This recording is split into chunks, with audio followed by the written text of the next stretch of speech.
Sebuah momen bersejarah pun terjadi. Ini adalah babak final epok turnamen jalan menuju yang terkuat. Ini adalah sang dewa perang abadi Lin Jie melawan sang jenius Sword Saint Bailey Chongqing. Bentrokan puncak antara dua legenda tak terkalahkan. Sang pembawa acara bertanya apakah kekuatan gila dan kendali sempurna Lin Jie benar-benar berasal dari pemain biasa. Seorang pria berzirah merah menerjang lawan berambut pirangnya. Sang pembawa acara berseru bahwa dia begitu kuat hingga bisa menentang surga.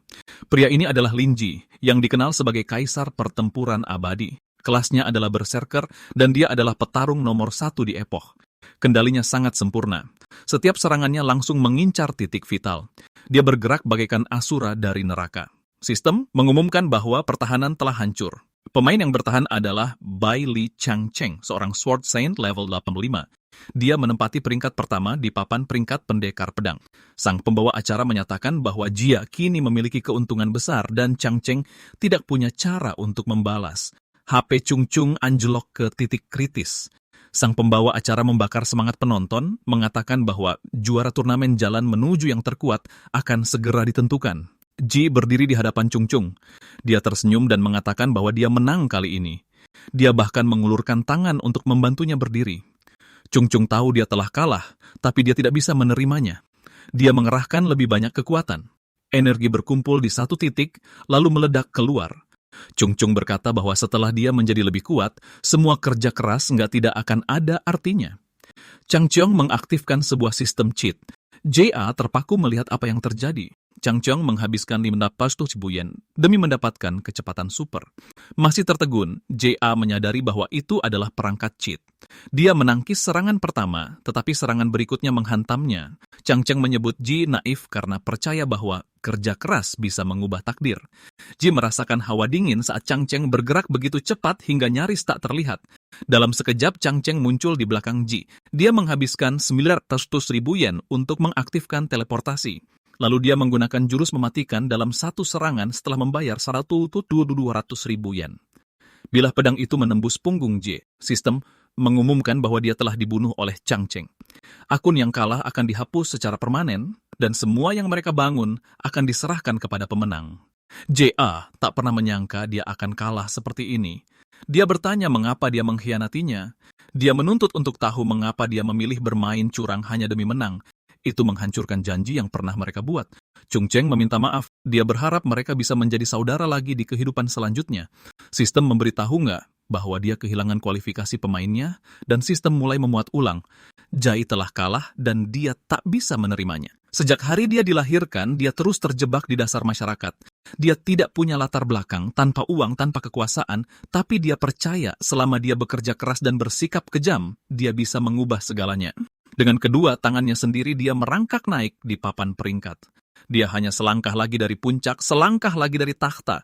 Dia mempertaruhkan nyawanya untuk itu, tapi pada akhirnya dia dihancurkan.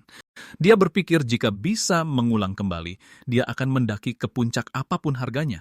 Sistem memberitahunya bahwa semua kualifikasi permainannya telah dicabut. Tiba-tiba dia terbangun sambil terengah-engah. Dia terpaku. Awalnya, dia tak tahu sedang berada di mana. Tempat ini terlihat seperti kamarnya. Dia berbaring di atas lantai. Seorang gadis berambut merah masuk dan bertanya apakah dia sedang bercosplay jadi mayat. Dia mengenalinya. Itu adiknya. 3 tahun lalu adiknya koma setelah mengalami kecelakaan mobil. Jika dia tidak ditopang oleh mesin-mesin di ICU, nyawanya takkan tertolong. Itulah mengapa dia menggunakan seluruh uang hadiah dari game untuk membayar perawatannya. Jadi sekarang melihat adiknya berdiri tepat di hadapannya, dia sama sekali tak memahaminya. Dia bertanya kenapa adiknya baik-baik saja padahal seharusnya berbaring di ranjang rumah sakit. Adiknya menariknya dan berteriak kepada ibu mereka bahwa dia sudah gila karena begadang semalaman.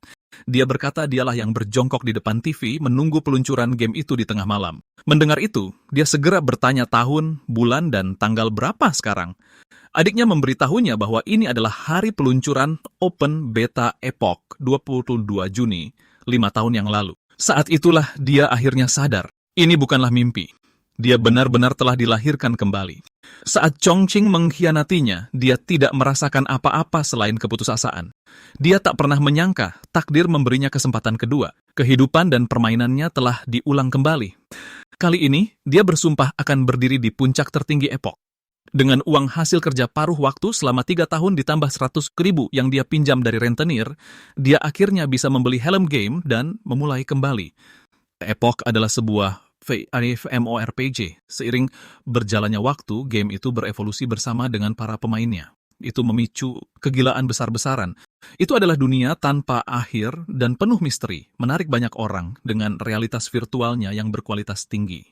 Di dunia itu dia dikenal sebagai dewa perang abadi. Dengan kemampuan murni dan kerja keras, dia mendaki ke puncak hanya bermodalkan perlengkapan dasar dan kemampuan biasa. Para pemain memuji mekaniknya, dan dia menjadi salah satu nama yang paling dihormati di kalangan pemain biasa. Dia hanya selangkah lagi untuk menjadi yang terkuat. Namun pada akhirnya sahabat terbaiknya, Chang Cheng, tunduk pada kekuasaan. Dia berubah menjadi musuh dan mengkhianatinya, menghentikannya untuk merebut gelar terakhir itu. Itu membuat Jai bertanya-tanya kapan pengkhianatan itu dimulai dan kenapa itu terjadi, namun dia tahu memikirkannya sekarang percuma saja. Yang terpenting adalah kesempatan di depan matanya, dan kali ini dia tidak akan meninggalkan penyesalan apapun. Dia memakai helm VR itu dan masuk ke dalam game. Sistem memintanya memilih kelas agar dia bisa bergabung dengan pemain dari seluruh dunia dalam menjelajahi dunia luas dan tak dikenal ini dari awal. Setiap pemain memasuki game dengan pengetahuan nol, dipaksa untuk mencari tahu semuanya sendiri. Tapi dia berbeda. Dia adalah seorang veteran dari 5 tahun di masa depan. Dia tahu dunia ini lebih baik dari siapapun, dan dia berencana menggunakan keuntungan itu untuk bergerak lebih cepat, tumbuh lebih kuat, dan selangkah lebih maju dari orang lain. Kini setelah dia terlahir kembali, tekadnya bahkan jauh lebih kuat. Kali ini dia akan menyelesaikan apa yang telah dia mulai. Dia akan mendaki ke puncak tertinggi Epoch dan menjadi sosok terkuat yang mutlak. Dia mendeklarasikan bahwa sang raja mekanik telah kembali ke alun-alun desa pemula. Kerumunan mulai bergosip ketika mereka melihat seorang petarung lewat. Mereka tak percaya masih ada yang memainkan kelas itu, kelas yang berada di urutan paling bawah dalam hierarki kelas. Seseorang bahkan berkomentar bahwa seekor anjing pun akan menggelengkan kepala melihatnya. Orang lain ikut menyahut, mengatakan dia bahkan tidak punya senjata yang layak, tapi berjalan dengan sangat sombong. Mereka pikir tak ada yang bisa dia pamerkan karena dia bangkrut. Mereka sedang membicarakan Lin Jie, seorang human warrior level 1. Dia tidak punya gelar apapun. Dia punya 125 poin darah tanpa mana dan 0 dari 100 rage.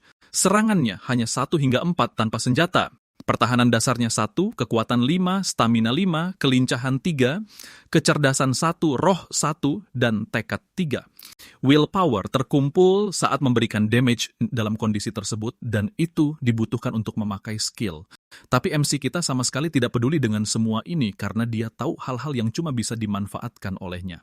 2 tahun lalu, di bawah langit malam bersama Chang Cheng, dia bilang apapun yang terjadi, meski harus mengulang dari awal, dia tetap akan memilih menjadi warrior. Chang Cheng membalas bahwa warrior adalah kelas yang cuman bakal dipilih oleh pemain kelas bawah, karena mereka tak mampu beli perlengkapan mahal dan tidak bisa memakai sihir yang mencolok. Mereka cuma bisa mengandalkan ketangguhan alami mereka untuk menerjang garis depan dan menyerap damage. Intinya, para warrior itu cuma tumbal saja. Dia menyarankan kalau Jie ingin merasakan gaya bermain terkuat dalam game, dia harus memilih swordsman sepertinya, elegan dan mematikan. Namun Jie sangat yakin bahwa jalan menuju kekuatan adalah milik para warrior. Dia punya daya tahan yang gila dalam situasi apapun, dan semakin kuat musuhnya, semakin kuat pula dirinya. Hanya dengan berjuang melewati setiap krisis, seseorang berhak menjadi dewa perang abadi, tier 0 dalam patch tersebut. Dulu, dia berada di level 80, seorang warrior berserker dengan gelar dewa perang abadi. Dia bilang bahwa cuma pemain yang telah melewati pertempuran, tak terhitung jumlahnya, tanpa pernah mati, yang bisa mendapatkan gelar dewa perang abadi. Chang Cheng bertanya, apakah dia yakin gelar itu masih akan ada setelah hari itu? Pertanyaan itu membuatnya mengajukan sebuah taruhan. Chang Cheng bertanya apa yang sedang mereka taruhkan. Jie berkata taruhannya adalah bahkan setelah kembali nanti dia akan tetap menjadi dewa perang abadi. Saat ini dia memikirkan betapa keuntungan alami seorang warrior adalah darah mereka yang tebal. Biarpun miskin, dia tak akan mati dalam satu serangan oleh bos mini. Terlebih lagi, setelah menyelesaikan misi, dia bisa naik ke kelas yang lebih tinggi di sistem warrior, dan ini adalah jalur yang sama seperti yang dia pilih sebelumnya.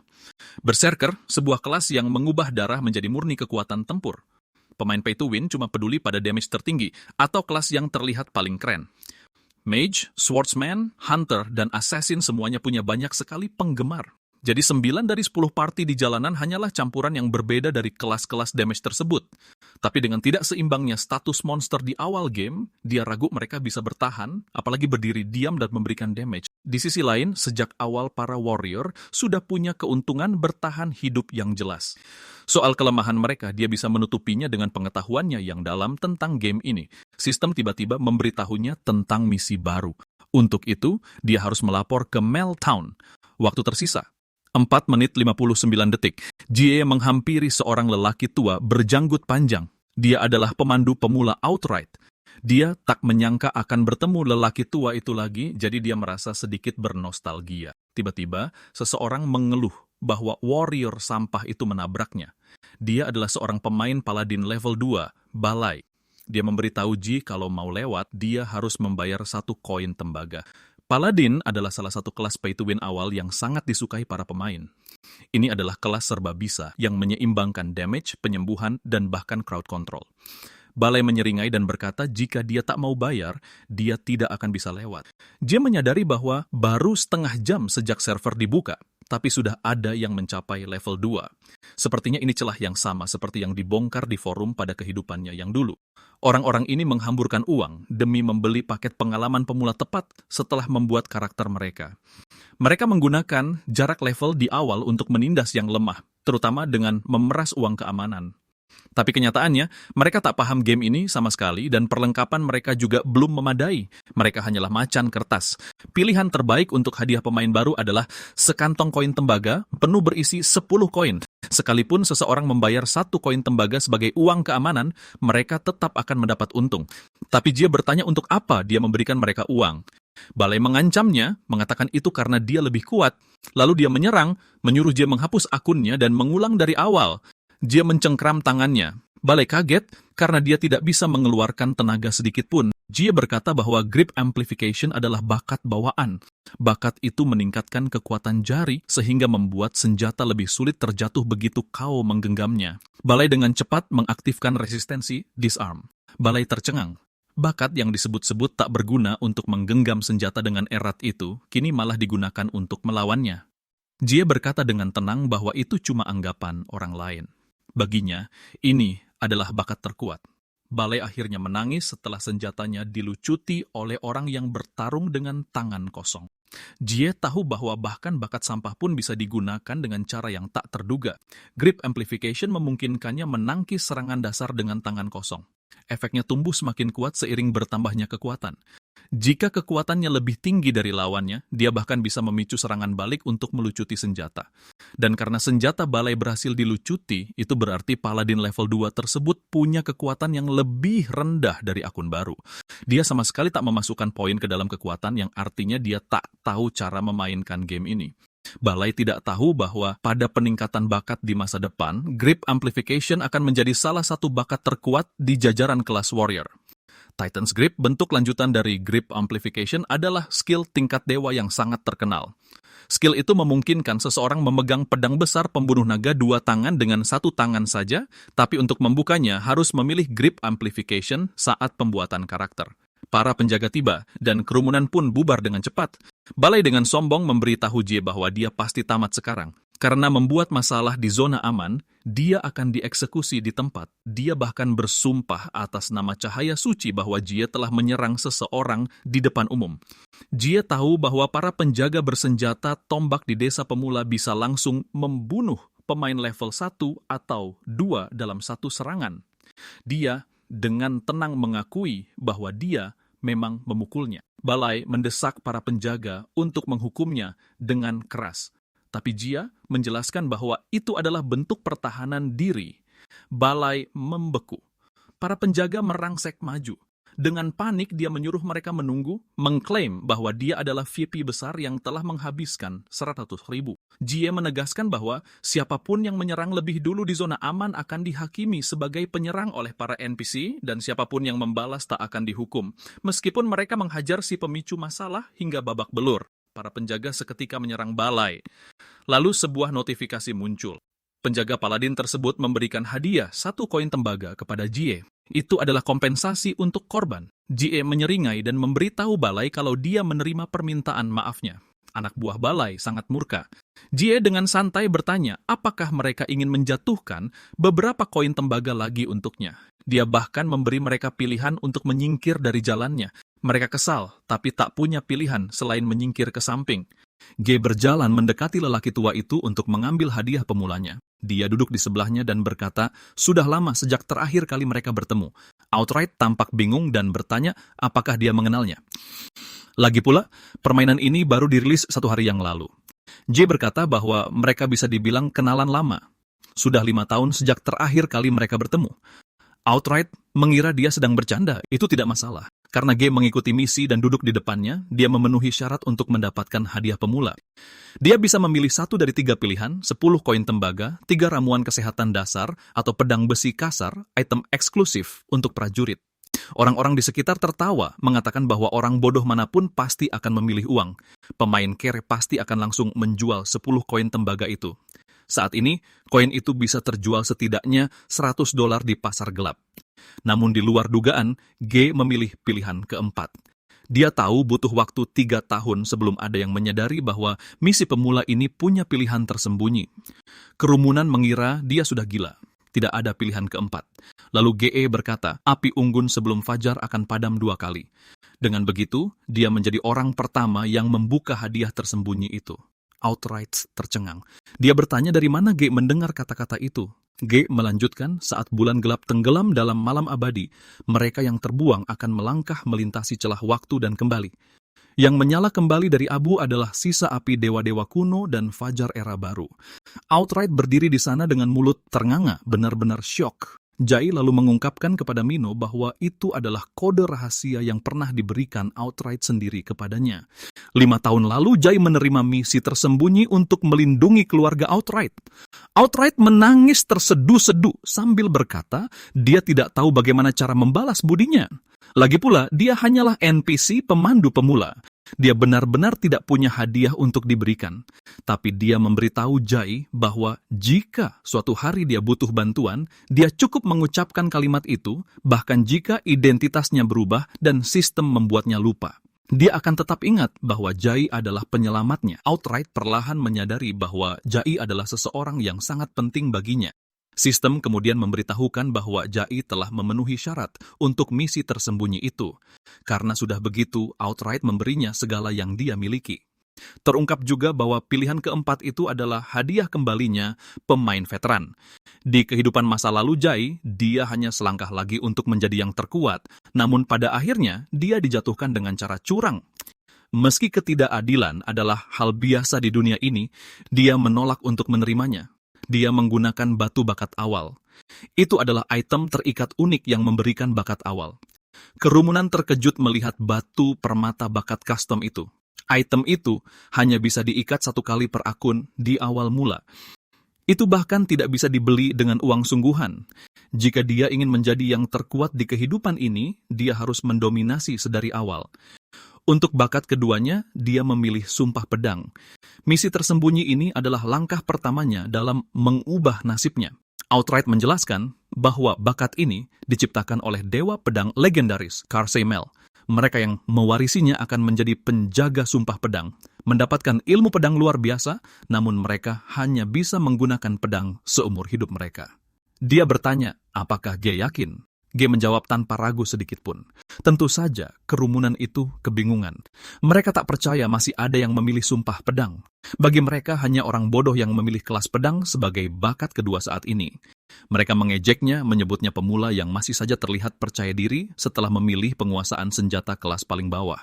Outright hanya berkata bahwa senjata terkuat bukanlah pedang, melainkan orang yang menggunakannya. Jai berterima kasih atas hadiah tersebut. Di kehidupan masa lalunya, dia baru membuka bakat kedua di level 30, tetapi sekarang dia mendapatkannya sejak awal. Kekuatan tempurnya sudah jauh lebih unggul, artinya dia bisa naik level lebih cepat dan selangkah lebih dekat menuju takhta yang terkuat.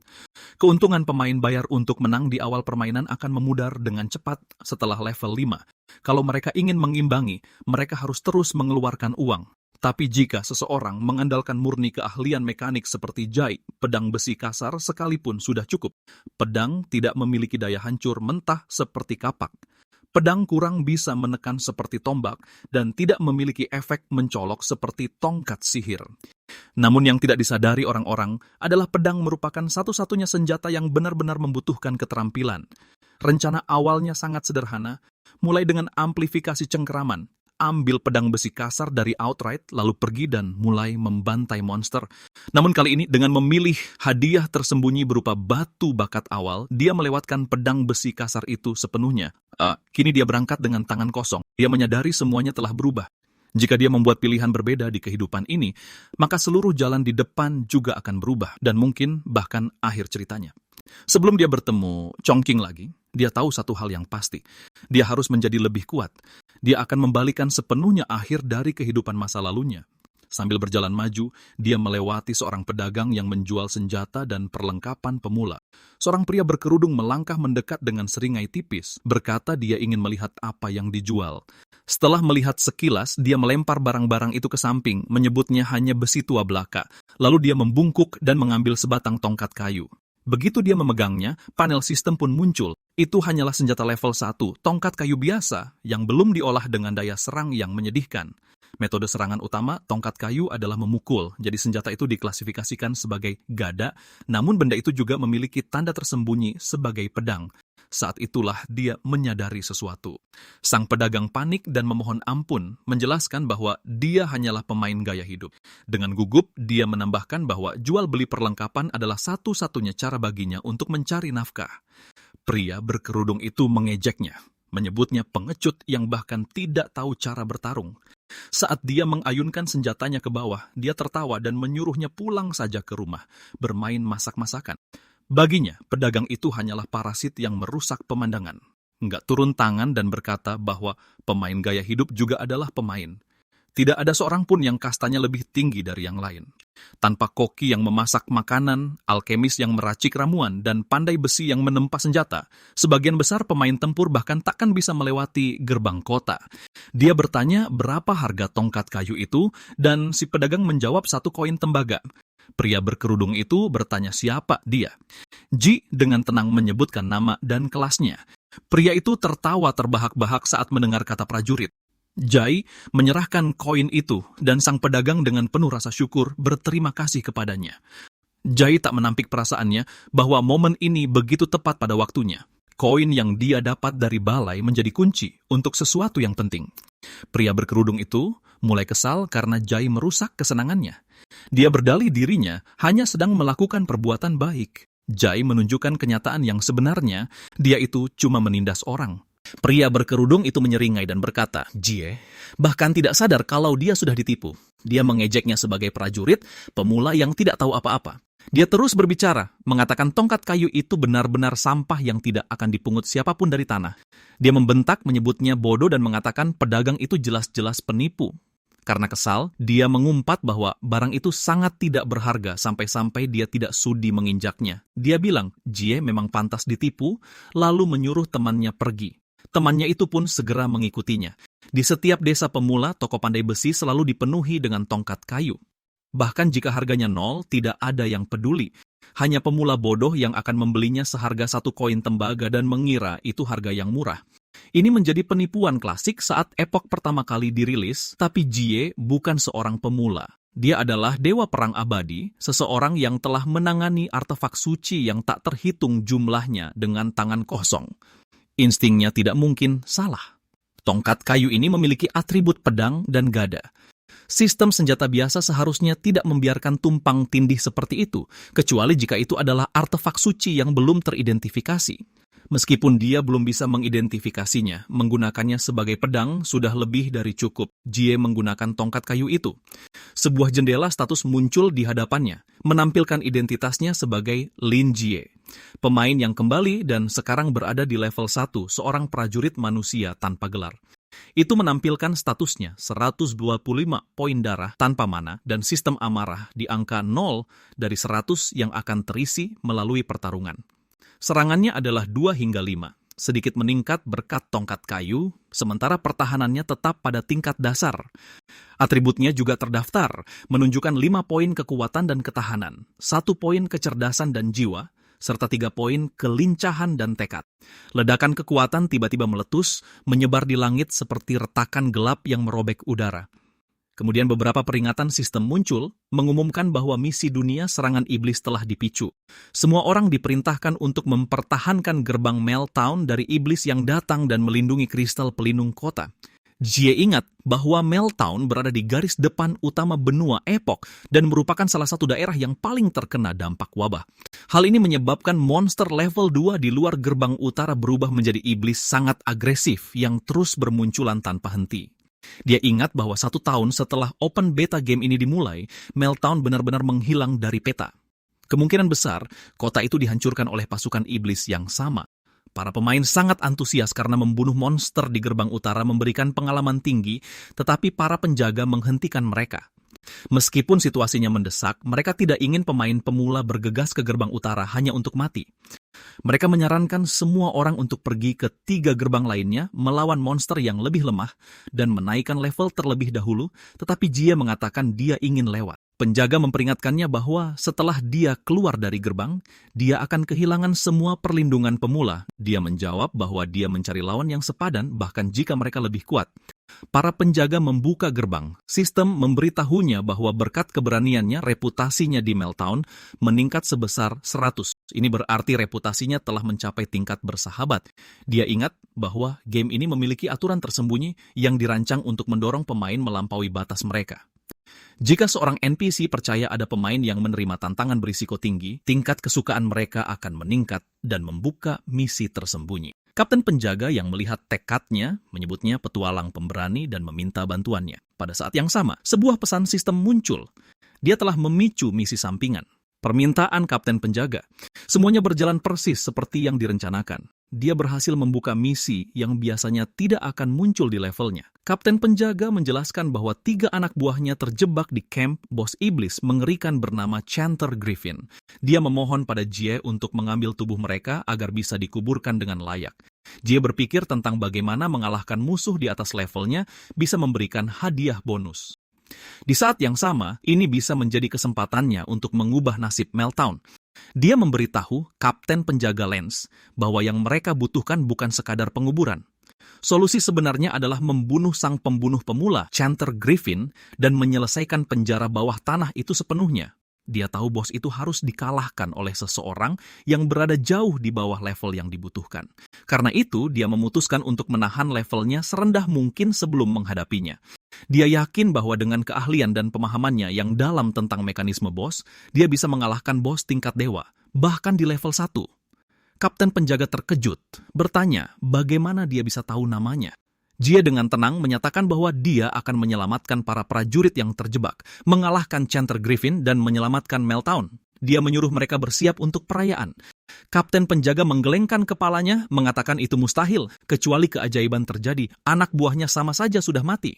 Dia mendesak Jie untuk melakukan apa yang dia bisa dan menunggu Chanter Griffin pergi. Jie hanya berkata, dia adalah keajaiban itu, dan jauh di lubuk hatinya, dia tahu kebenarannya. Kali ini, dia tidak punya siapa-siapa untuk diandalkan selain dirinya sendiri.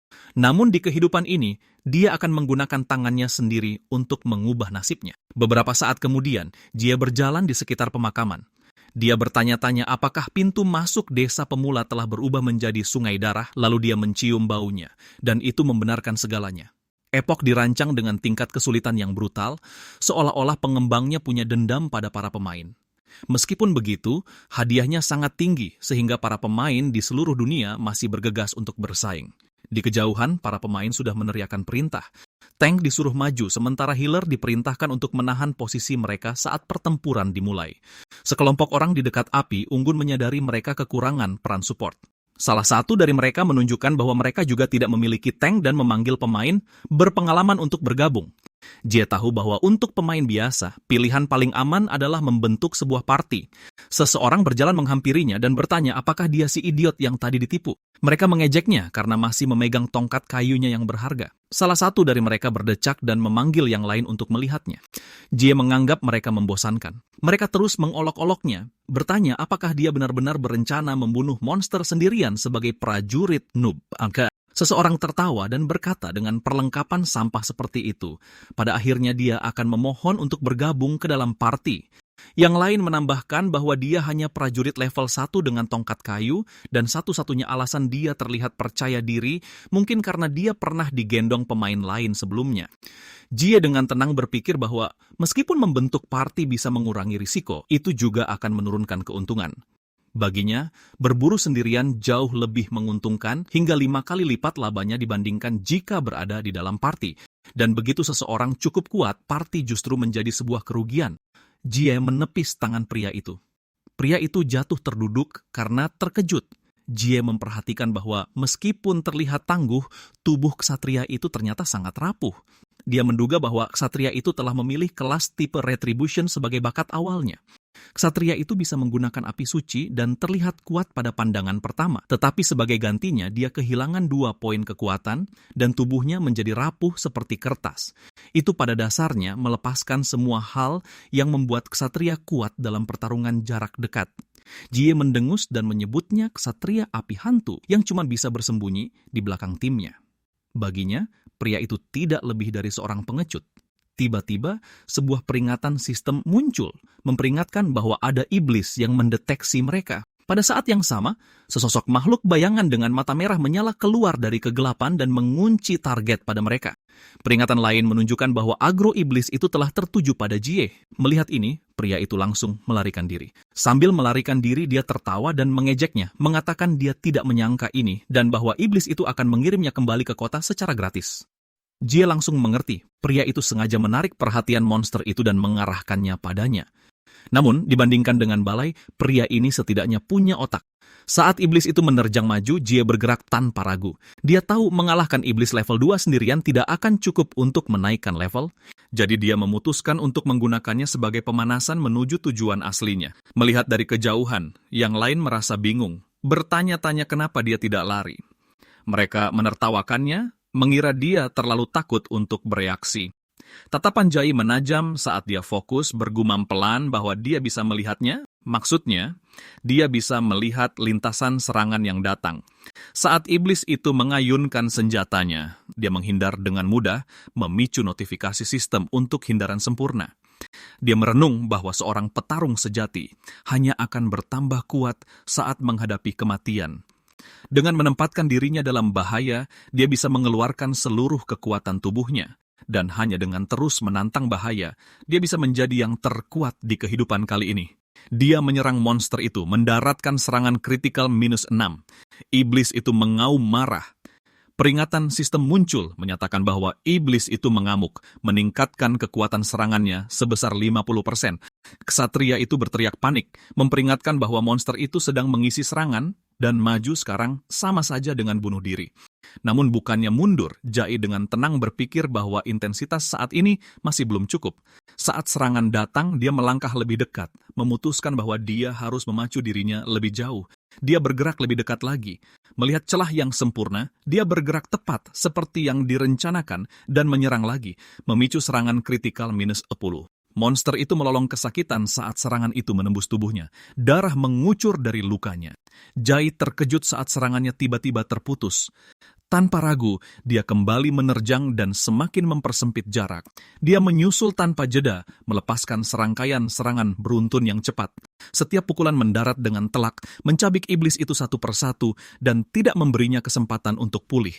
Pesan sistem muncul mengonfirmasi bahwa dia telah membunuh Dreadfiend Warrior sendirian dan mendapatkan plus 100 pengalaman serta plus 5 koin tembaga. Melihat tubuh yang tumbang itu, dia berpikir bahwa melampaui batas adalah cara yang tepat untuk memainkan game ini. Sementara itu, yang lain mematung, tak percaya, terkejut, dia bisa melakukannya hanya dengan sebatang kayu, bertanya-tanya, apakah itu mungkin bagi pemain pemula level 1?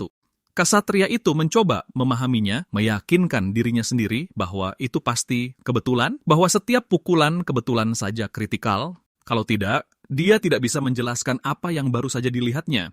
Seorang pria bertanya, apakah nggak adalah pemain close beta epoch? Dia bilang tingkat keahlian seperti ini tidak mungkin dilatih tanpa ratusan jam bermain. Dia menawarkan untuk membentuk party, mengatakan dia butuh seorang ahli di pihaknya. Tanpa ragu, nggak menolak, mengatakan dia tidak tertarik. Tapi pria itu menebak dia sedang menuju Chanter Griffin. Dia tahu bos itu butuh party 5 orang dan tim mereka sudah punya 4 anggota. Mereka cuma kurang 1 orang. Sistem muncul menunjukkan dia menerima undangan dari Rackford untuk bergabung dengan party mereka, tapi dia tetap diam. Rackford mencoba membujuknya, menawarkan pembagian keuntungan yang rata. Jay menunjukkan bahwa meski butuh 5 orang untuk menantang Chanter Griffin, itu bukan syarat mutlak. Rackford terlihat cemas dan bertanya apakah dia benar-benar berencana main solo. Dia memberitahunya bahwa di dungeon seperti ini, mengandalkan kemampuan 1 orang saja tidak akan cukup. Dia mencoba meyakinkannya, menjelaskan bahwa hadiah kill pertama Griffin termasuk gelar khusus dan perlengkapan warisan. Dia menambahkan bahwa tidak ada tim dengan kurang dari 20 anggota yang mencoba dungeon itu. Dan kelompok mereka punya peluang terbaik. Dengan percaya diri, dia bahkan bilang Jay beruntung mereka mau menerimanya bergabung. Salah satu dari mereka memperingatkan bahwa di fase kedua Griffin, bos itu akan memanggil beberapa monster elit. Tanpa seorang tank, mereka tidak akan bisa menahan serangan dan akan langsung tewas. Mendengar itu, Jay membalas bahwa yang mereka butuhkan sebenarnya adalah seorang tank, dan kebetulan dia adalah seorang warrior. Rackford buru-buru menyangkalnya, menyuruhnya agar tidak salah paham. Dia mengklaim mereka sangat menghargainya dan percaya kekuatannya layak untuk bergabung dengan pasukan elit mereka. Lalu dengan senyum canggung, dia menambahkan bahwa itu jelas bukan karena mereka kekurangan tank dan terpaksa menariknya masuk. Tapi Ji bisa membaca niat mereka, menyadari bahwa mereka hanya ingin menjadikannya tumbal untuk menarik perhatian bos. Jebakan semacam ini sangat jelas. Rackford bertanya bagaimana pendapatnya dan Jay menerima undangan itu. Pemberitahuan sistem muncul, mengonfirmasi bahwa dia telah bergabung dengan Party Rex. Dia ingat bahwa pertarungan bos dungeon menyesuaikan tingkat kesulitan dan hadiah berdasarkan jumlah partisipan. Jika party penuh berisi 5 orang masuk, bos akan beralih ke mode tempur penuh. Sebagai imbalannya, mengalahkannya akan memberikan hadiah eksklusif. Dia tahu bahwa setelah quest tersembunyi selesai, Chanter Griffin akan dihapus secara permanen. Setelah itu, hadiahnya akan hilang selamanya. Di kehidupan ini, dia ingin mencapai puncak dan menjadi yang terkuat. Hadiah dari dungeon ini adalah langkah paling penting untuk pertumbuhan awalnya. Tentu saja, dia bertekad untuk merebut satu-satunya kesempatan ini dan mengambil semuanya untuk dirinya sendiri. Jay berdiri di pintu masuk dungeon Chanter Griffin setelah menghabisi monster-monster di sepanjang jalan. Mayat-mayat berserakan sampai ke pintu masuk. Kelompok itu mengkritiknya, mengatakan dia membuang-buang tenaganya bahkan sebelum memasuki dungeon. Mereka menyinggung betapa sulitnya mendapatkan ramuan di awal permainan, menyiratkan bahwa dia ceroboh dan bodoh. Salah satu dari mereka menyebutkan bahwa drop rate-nya sangat buruk, mengatakan bahwa membunuh 100 monster pun hanya akan memberikan 2 koin tembaga. Dia menambahkan bahwa mendapatkan sepotong equipment hijau hampir mustahil, kecuali berasal dari paket pay to win. Mereka melanjutkan, mengatakan bahwa jumlah pemain yang berhasil mendapatkan equipment hijau di hari pertama peluncuran server bisa dihitung dengan jari. Sebuah notifikasi sistem tiba-tiba muncul, menyatakan bahwa tongkat kayu itu sedang mencari inang. Salah satu dari mereka menghentikannya, mengatakan bahwa pemain tidak bisa menggunakan senjata monster. Itu disebut drop yang tidak bisa di-loot. Pria itu menjelaskan bahwa jika memungut dan menjual senjata monster semudah itu, ekonomi game akan hancur di hari pertama. Jay mengabaikannya dan mencari inang yang disebutkan tadi. Dia bertanya-tanya apakah tongkat kayu itu sebenarnya ingin bergabung dengan equipment monster itu. Pesan sistem muncul saat ranting pohon dunia mulai menyatu dengan senjata di tangannya. Dalam kilatan cahaya, transformasinya selesai dan dia mendapatkan pedang iblis sumbing. Senjata baru itu menambahkan efek pendarahan pada serangan kritikal. Tingkat kritikalnya bisa turun hingga minus 99%, serangan plus 10, dan kekuatan plus 1. Dia langsung mengenalinya, ranting pohon dunia, sesuatu yang pernah dia lihat di pelelangan 3 tahun lalu. Dia ingat bahwa benda itu bisa berubah bentuk berdasarkan pemegangnya dan lingkungan sekitarnya. Tapi untuk saat ini, benda itu berbentuk tongkat kayu. Satu sifat luar biasa dari artefak Dewa Warisan adalah benda itu bisa membungkus objek apapun dan mengubahnya menjadi pedang. Lebih tepatnya, benda itu berfungsi seperti gagang pedang dewa. Pada akhirnya, artefak Dewa Warisan ini pernah dilelang seharga 100.000 ke ribu. Dia tak ayal merasa terkejut, benda itu akhirnya jatuh ke tangannya. Sebagian besar pemain hanya punya equipment putih atau abu-abu pada tahap ini, sementara monster dasar saja sudah menggunakan equipment hijau. Sangat jelas baginya bahwa pemain dan musuh sama sekali tidak berada di level yang sama. Pembaruan sistem menunjukkan bahwa dia telah memakai pedang iblis sumbing. Dia menyadari bahwa dengan menggunakan ranting pohon dunia untuk mengambil senjata dari monster, dia bisa bebas menukar dan meningkatkan senjata tanpa biaya apapun. Statistiknya juga diperbarui, menunjukkan peningkatan kekuatan serangan yang jelas sementara atribut lainnya tetap sama. Dia melangkah maju dengan tenang. Senjata barunya di tangan saat kekacauan pecah di depan. Di kejauhan, sesuatu menghantam tanah, menerbangkan debu, dan menandakan bahwa pertempuran telah dimulai. Pertempuran pecah saat para pemain menyerang maju, berteriak untuk bertarung sampai mati dan melindungi Meltdown. Mereka saling menyemangati dengan seruan kemenangan, menahan garis pertahanan saat bos Chanter Griffin muncul di hadapan mereka. Rackford menyuruhnya jangan terburu-buru menjelaskan bahwa itu masih cutscene pertarungan bos dan mereka baru bisa masuk ke pertarungan setelah cutscene itu selesai. Dengan percaya diri, dia menjelaskan apa yang akan terjadi selanjutnya. Dalam hitungan detik, 3 orang di depan akan hancur oleh satu serangan. Setelah itu, Griffin akan memasuki fase pemulihan di mana kecepatan serangan dan damage-nya akan menurun.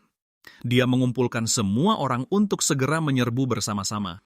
Namun sebelum dia sempat melanjutkan, Ji memotongnya dengan tenang, mengatakan dia tidak tertarik untuk menyelesaikan cutscene ini. Dia menyuruh para penjaga untuk meninggalkan pertarungan dan segera mundur, mengatakan Kapten Penjaga Lance menunggu mereka kembali. Mendengar itu, yang lain terperangah, bingung dengan apa yang dikatakannya. Para penjaga mengikuti perintahnya. Gaya bertarungnya adalah langsung terjun ke medan pertempuran. Cutscene itu bisa dilewati, tapi ada harga yang harus dibayar oleh pemain. Yang lain terkejut menyebutnya gila karena menerjang bos secara langsung. Rackford buru-buru menyuruh semua orang untuk menjauh dari jangkauan agrobos dan memutuskan untuk membiarkan Jie mati konyol. Konsekuensi karena menghentikan cutscene adalah musuh akan melepaskan permusuhan yang lebih kuat kepada siapapun yang maju pertama. Peran itu biasanya milik prajurit tank yang menarik aggro. Namun, Jie bukan sekadar keras kepala. Dia punya alasan melakukan hal ini. Garis dunia telah berubah dan arah misinya juga bisa ikut berubah. Di kehidupannya kali ini, Jie adalah kupu-kupu yang mengganggu garis dunia itu. Dia sedang mengubah takdir. Dengan tekad itu, dia menerjang maju dan berbenturan langsung dengan bos tersebut. Rackford mengakui bahwa mereka telah menipu beberapa umpan meriam sebelumnya untuk menguji bos itu dan hanya menunggu bos memasuki fase pemulihan agar mereka bisa mencuri hadiah pembunuhan pertama. Namun, salah satu anggota parti khawatir Jie akan mengambil bagian dari pengalaman dan hadiah mereka karena sistem membaginya rata kepada semua anggota. Tentu saja, Rackford tidak berniat memberinya kesempatan itu. Di tengah pertempuran, peringatan sistem muncul. Rackford telah mengeluarkan Jie dari party. Jie menangkis serangan berikutnya. Dia baru saja membenarkan kecurigaannya bahwa mereka selama ini memancing pemain baru ke sini untuk mati dan menurunkan tingkat kesulitan melawan bos itu. Mereka yakin bahwa Chanter Griffin yang sulit dikalahkan bahkan dengan party 5 orang mustahil dibunuh oleh pemain level 1. Tapi perhitungan mereka salah besar. Dia bukanlah seorang pemula. Dia melepaskan kekuatannya dan menyatakan dirinya sebagai prajurit yang terlahir kembali dari neraka. Kehadirannya saja sudah mengguncang medan perang, membuat musuh terpaku saat menghadapinya secara langsung. Serangan dahsyat bergema di seluruh area, dampaknya merobek udara dengan suara robekan yang nyaring. Mendengarnya, Rackford dan kelompoknya membeku. bertanya-tanya apakah pendengaran mereka benar. Suaranya terdengar seperti ada sesuatu yang baru saja terkoyak. Jie menerjang tanpa ragu, meneriaki musuh untuk menghadapinya secara langsung. Dengan kecepatan yang meledak-ledak, dia mengayunkan senjatanya. Setiap serangan menghantam dengan kekuatan yang luar biasa. Sambil bertarung, dia meminta pedangnya menjadi lebih tajam, mendorong kekuatannya melampaui batas. Efek sistem aktif, meningkatkan kekuatan serangannya saat menggunakan pedang, membuat setiap tebasannya semakin kuat. Saat kelompok itu menyaksikan pertarungan, mereka terkejut melihat darah bos itu benar-benar berkurang. Itu menyadarkan mereka bahwa dia sama sekali tidak kesulitan. Dia bertahan dan bertarung seimbang melawan bos tersebut. Medan pertempuran meledak saat Chanter Griffin melepaskan gelombang energi gelap menandakan perubahan dalam pertarungan. Peringatan sistem mengonfirmasi bahwa bos telah memasuki fase kedua. Diperkuat oleh transformasi itu, Chanter Griffin melepaskan serangan yang lebih kuat dan ganas ke arahnya. Ji menempatkan dirinya tepat di posisi yang paling berbahaya. Bahkan saat energi gelap menerjang ke arahnya, dia tetap tenang, siap menghadapinya tanpa mundur selangkah pun. Yang lain menonton dengan terkejut, mengira dia sudah gila karena mencoba menangkis serangan pamungkas tingkat bos. Mereka yakin dia pasti mati dan mulai bersiap-siap, mengira sebentar lagi giliran mereka untuk turun tangan. Ledakan besar meletus saat serangannya berbenturan, mengirimkan gelombang kejut ke seluruh area. Itu adalah serangan Chanter Griffin. Di tengah ledakan itu, Jie berdiri kokoh menghadapinya secara langsung. Dia mengakui bahwa bagi orang lain memilih kelas prajurit, sesuatu yang diyakini kebanyakan orang tidak punya masa depan, tampak tidak masuk akal, tapi mereka hanya tidak mau mengerti. Dia bilang, tidak semua orang di dunia ini terlahir dengan hak untuk memilih. Dia teringat bahwa 5 tahun lalu, sebelum game ini diluncurkan di kehidupan sebelumnya, harga profesi ditentukan berdasarkan kekayaan pemain. Hanya orang kaya yang mampu memilih kelas damage tingkat atas. Pemain tak beruang tidak punya pilihan nyata. Mereka didorong ke peran dukungan yang tidak populer atau diperlakukan sebagai umpan meriam yang bisa dibuang. Dia ingat, pernah mendengar bahwa kelas prajurit hanya tersedia sebentar saat peluncuran dan sering direkomendasikan kepada mereka yang hanya ingin farming dan menghasilkan uang. Dan sebagai pemain biasa, dia menemukan kebenaran yang mengejutkan. Untuk benar-benar merebut peluang, dia harus merelakan semua pilihan lainnya. Rackford tidak percaya, bersikeras bahwa pada level 1, memblokir serangan semacam itu adalah hal yang mustahil. Tapi di dalam pikiran Jie, dia tahu kebenarannya. Dengan menggunakan metode latihan berbiaya paling rendah namun paling intens, dia bisa mendorong dirinya lebih jauh daripada yang pernah dilakukan pemain biasa. Petunjuk sistem muncul menunjukkan teknik bernama amplifikasi genggaman yang memungkinkannya memegang senjata dengan kuat dan bahkan menggunakannya seperti perisai. Dia memanfaatkan kelahirannya kembali dan menggenggam pedangnya erat-erat. Dia mempercayainya sepenuhnya, sama seperti dia mempercayai dirinya sendiri. Peringatan sistem muncul menandakan bahwa Chanter Griffin telah memperlihatkan celah. Dia mengingatkan dirinya sendiri bahwa dengan menyerah pada semua pilihan lain, dia mendapatkan peluang yang tak terhitung jumlahnya. Dia menerjang ke arah monster itu. Dengan tekad yang tak tergoyahkan, dia berpikir bahwa meskipun musuhnya sekuat dewa, itu tidak masalah. Baginya, apapun yang menghalangi jalannya akan tumbang. Dengan tekad bulat, dia menyatakan bahwa dirinya akan menjadi yang terkuat. Jie menerjang Chanter Griffin dengan niat untuk mengakhiri pertarungan. Chanter Griffin menyerang pada saat yang bersamaan. Tubuhnya menyala dengan energi yang membara saat dia membelah Chanter Griffin menjadi 2. Sistem memberitahukan bahwa dia telah berhasil membunuh Chanter Griffin. Dia mendarat dengan ringan di tanah. Dengan atribut dasar saat ini, dia menyadari masih agak sulit untuk menahan serangan berat bos itu, tetapi berkat keunggulan darah prajurit, dia masih memiliki sisa HP yang sangat sedikit.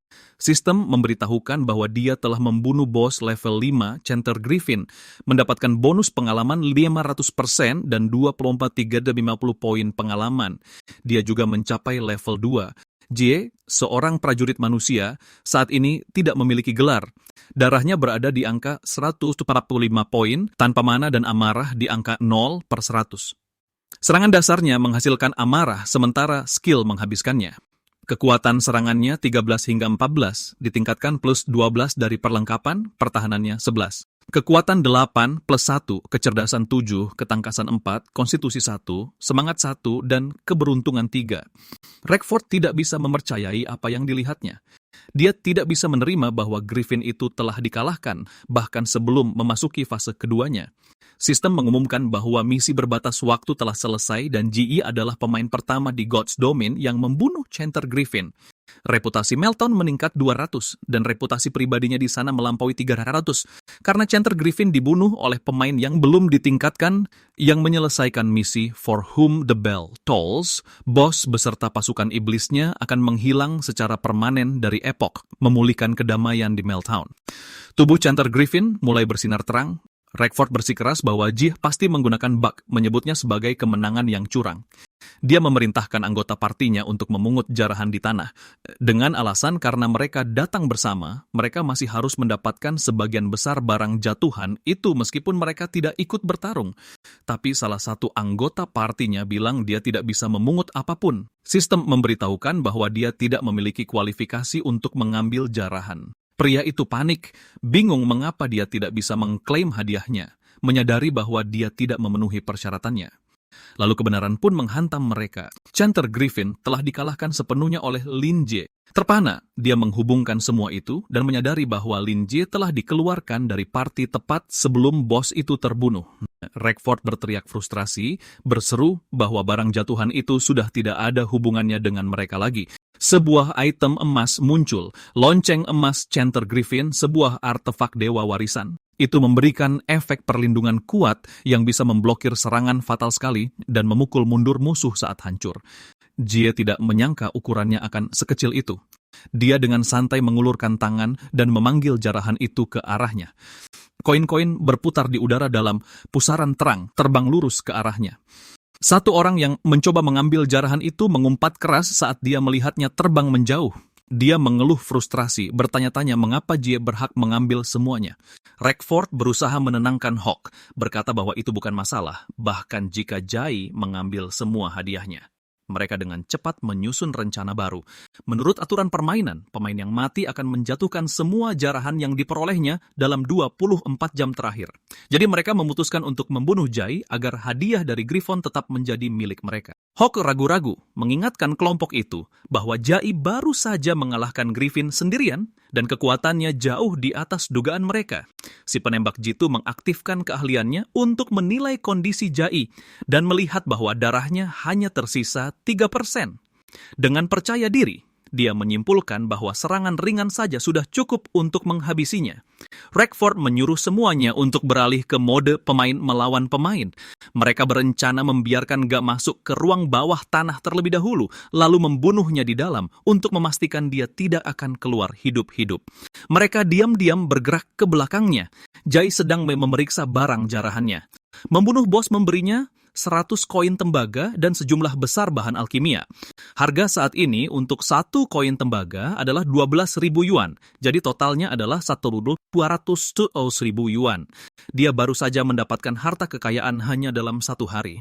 Rackford mendekat dengan senyum mengejek, secara sarkastis memberinya selamat dan mengakui bahwa dia memang punya keahlian. Nada suara Jai menjadi dingin saat dia menuduhnya mengkhianati kerja sama mereka dan mengeluarkannya dari kelompok. Dia memberitahunya bahwa sudah terlambat untuk meminta maaf. Rackford segera mengubah nada bicaranya, berpura-pura mereka telah mempercayainya sejak awal dan memilih untuk tidak ikut campur karena kekuatannya. Dia memujinya karena telah mengalahkan bos dengan tingkat kesulitan 5 orang sendirian dan menyebutnya sangat mengesankan. Dia menambahkan bahwa dia dan yang lainnya setidaknya harus mendapatkan sedikit penghargaan juga atas hal itu. Peringatan sistem muncul menyatakan bahwa Ge menderita luka berat yang fatal. Sebelum kembali ke zona aman, darah maksimalnya berkurang drastis dan semua statistiknya dipotong setengahnya. Rackford mengatakan kepadanya bahwa mereka sudah mengetahui latar belakangnya dan ini adalah akhir baginya. Mereka mengingatkannya bahwa orang-orang yang dia hadapi adalah bagian dari geng penjahat Rex yang terkenal kejam. Aturan mereka sederhana, bunuh monster maupun pemain lain. Mereka bisa bekerja sama, tetapi mereka juga bisa mengkhianati. Si pemanah membidik Ye, sementara Rackford menyuruhnya menyerahkan semuanya sekarang juga. Si pemanah melepaskan anak panah yang kuat. Jai mengenalinya sebagai keahlian pemburu mata elang. Itu sangat meningkatkan akurasi, hampir menjamin serangan telak di area terbuka. Dia menyadari si pemanah sengaja meleset. Dia bertanya pada mereka apa maksudnya. Rackford menjelaskannya dengan tegas. Bukan hanya barang jarahan Griffin yang dia inginkan. Dia menuntut semuanya, termasuk tongkat kayu, peralatannya, dan segala sesuatu yang dia miliki. Dia menambahkan, jika Jai memohon ampun, mereka mungkin akan mengampuni nyawanya. Dengan seringai kejam, dia berkata dia ingin Jai meninggalkan bukit pendosa sepenuhnya telanjang bulat agar semua orang bisa menyaksikan penghinaannya.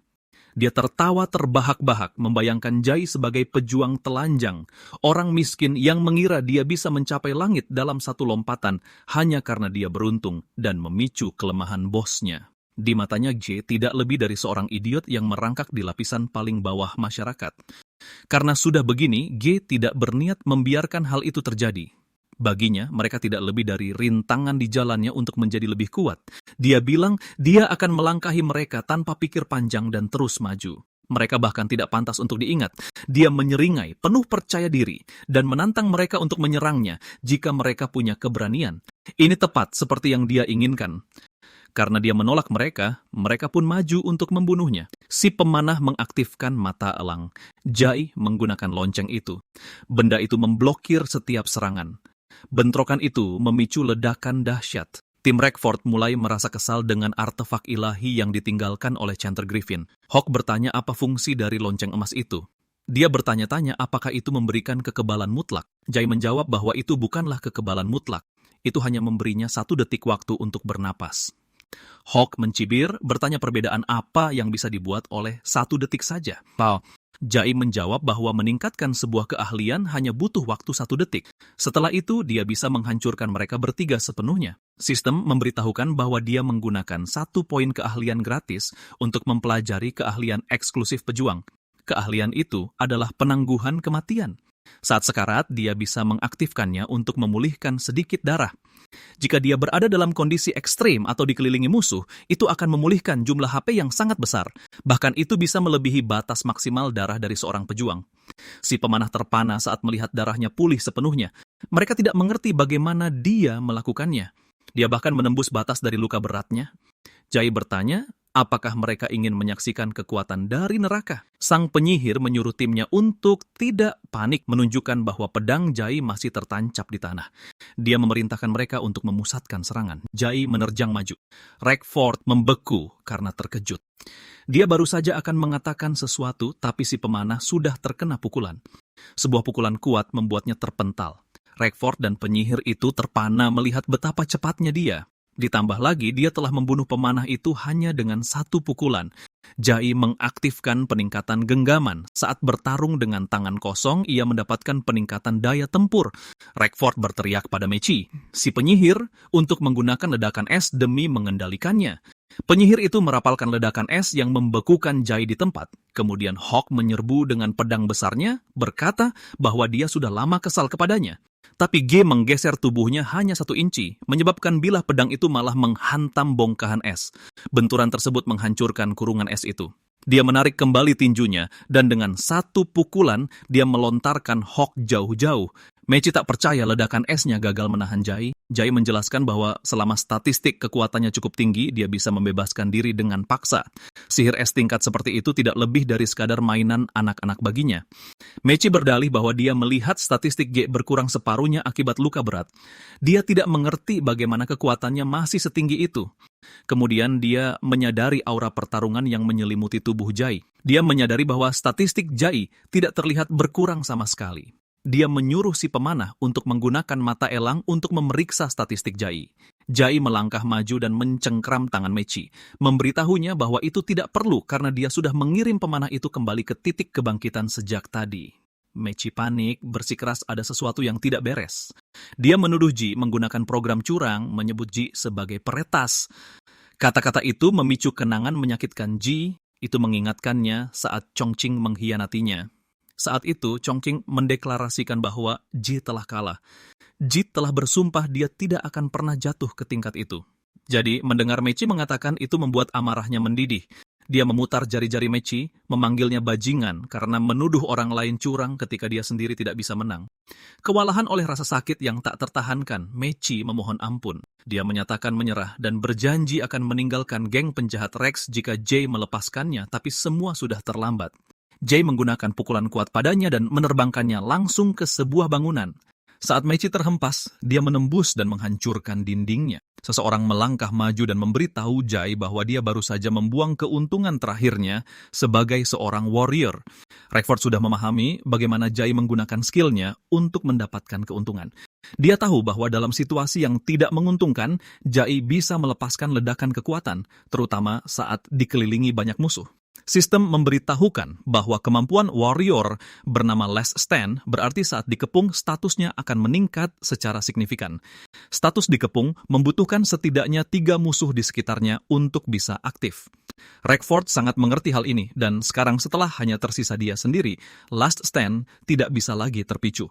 Jay mengakui hal itu, mengatakan dia akan mengirimnya kembali ke kota hanya dengan 1 tebasan pedang, secara adil dan jantan. Rackford menegaskan bahwa Jay tidak menyadari situasi yang sedang dihadapinya. Dia menjelaskan bahwa dia adalah seorang pembunuh bayaran profesional yang berspesialisasi dalam memburu pemain, terutama dalam pertarungan 1 lawan 1. Dia sangat yakin bahwa dia memegang kendali. Rackford bersumpah bahwa dia akan mencabut nyawa Jay yang menyedihkan itu.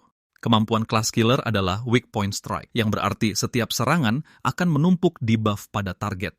Setiap serangan yang berbeda akan menimbulkan efek yang berbeda pula.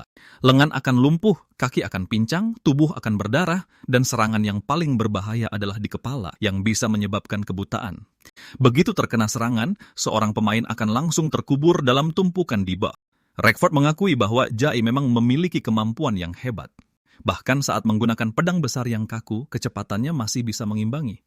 Tapi pertarungan jarak dekat adalah wilayah kekuasaannya. Begitu seseorang terkena serangan, meski serangannya terlihat kecil, tumpukan debuff akan perlahan-lahan menghancurkan mereka. Dia sesumbar bahwa sebentar lagi, Jay akan berlutut memohon kematian yang cepat. Jay memikirkannya dan memecahkan masalah itu dengan menjaga jarak. Rackford terbelalak melihat Jay membelah sebuah bangunan menjadi 2 dan menyadari bahwa meskipun statusnya berkurang, serangannya masih sangat berbahaya. Mereka mengakui bahwa kekuatan awal seorang warrior sama sekali tidak bisa diremehkan. Meski begitu, Rackford percaya bahwa dalam pertempuran yang menguras tenaga, Jay akhirnya akan kalah. Tapi Jay sama sekali tidak berniat meladeni permainan itu. Dia melesat maju dengan kecepatan yang luar biasa, menyuruh Rackford untuk bertobat saat dia berhadapan dengan kristal kebangkitan sendirian. Rackford tertegun oleh serangan yang tiba-tiba itu. Detik berikutnya, dia benar-benar dilucuti. Dia berdiri di sana dalam keadaan syok, menyadari bahwa dia telah respon di kristal kebangkitan. Pesan sistem mengonfirmasi bahwa dia baru saja dibunuh oleh G. Dia juga menderita penalti level, turun dari level 3 ke level 2 dengan semua atribut yang ikut menurun. Dia tidak bisa mencerna apa yang baru saja terjadi. Anggota partinya mulai menertawakannya. Mereka memberitahunya bahwa semua pakaian dan perlengkapannya telah dirampas. Pesan sistem membenarkan hal itu. Pemain akan menjatuhkan semua item yang didapatkan dalam 24 jam terakhir saat mereka mati. Wajah Rackford memerah karena marah. Yang lainnya mengingatkan bahwa semua yang dia rampas bahkan belum dimilikinya selama 24 jam. Dia meledak dalam amarah, merasa sangat terhina karena G telah melucuti segalanya di depan semua orang. Dia bersumpah urusannya belum selesai dan akan membalas dendam apapun yang terjadi. Sementara itu, G menyadari bahwa serangannya hanya mengirim Rex kembali ke titik respawn. Semua barang yang dijatuhkannya masih tergeletak di sana. Hawk kembali sadar. Dia merasa lega karena fokus pada pertahanan. Jika tidak, dia pasti sudah dikirim kembali ke kota hanya dengan 1 serangan. Namun, dia membeku saat menyadari tidak ada satupun rekan timnya di sekitarnya. Kemudian, tatapannya bertemu dengan G, kepanikan langsung melanda dirinya. Dia memperingatkan Jay untuk tidak mendekat, rasa percaya dirinya benar-benar hancur. Dengan tenang Jay menyuruhnya untuk mengambil kembali pakaian Rex dan menyampaikan sebuah pesan. Jika mereka berani berpapasan lagi, dia akan membantai mereka sampai level mereka kembali ke 0. Dengan cepat Hawk menjawab bahwa dia mengerti. Tubuhnya gemetar. Ketakutan mengaduk-aduk perutnya. Dia mencoba menahannya, tapi pada akhirnya dia tetap muntah. Dia tidak bisa memahami kekuatan luar biasa yang dia rasakan dari Jay. Itu bukanlah sesuatu yang bisa diukur dengan status lagi. Baginya, rasanya seperti menghadapi malaikat maut, seorang dewa perang yang kembali dari neraka.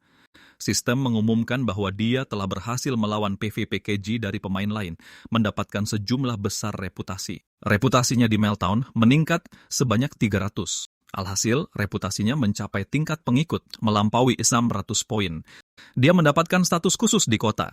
NPC kini akan secara aktif mendukungnya, membentuk hubungan yang lebih kuat dan membuka hak-hak istimewa eksklusif.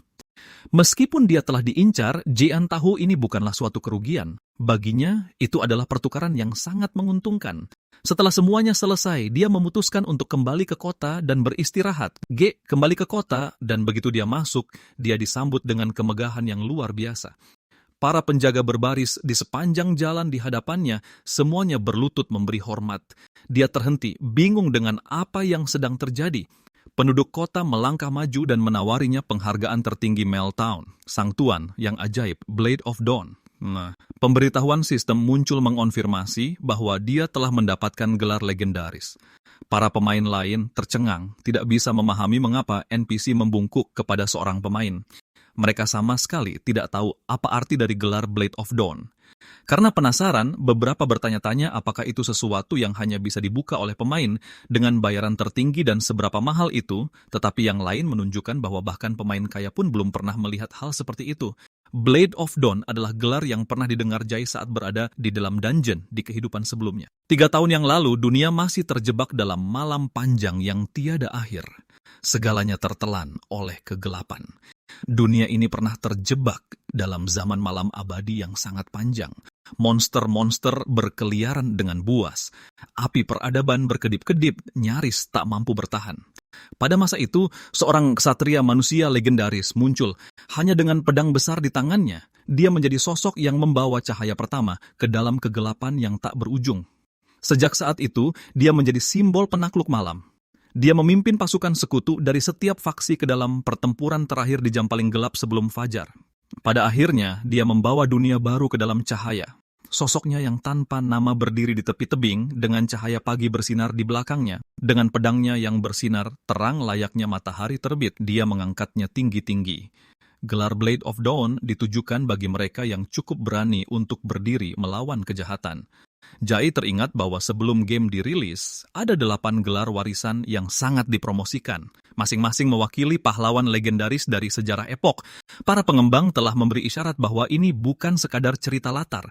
Itu kemungkinan besar adalah pencapaian tersembunyi atau hadiah kehormatan yang sangat langka. Namun dia belum pernah mendengar ada yang benar-benar berhasil mendapatkannya. Namun sekarang, gelar warisan Blade of Dawn, salah satu dari 8 gelar keagungan, ada di tangannya tepat di sini, di desa pemula Meltdown. Saat penduduk kota menyambutnya sebagai Blade of Dawn, bahkan Jai tidak pernah menyangka akan mendapat hadiah sebesar ini. Jai, yang kini disapa sebagai Tuan Blade of Dawn, diberitahu bahwa tindakannya telah membuat seluruh kota meneteskan air mata rasa syukur.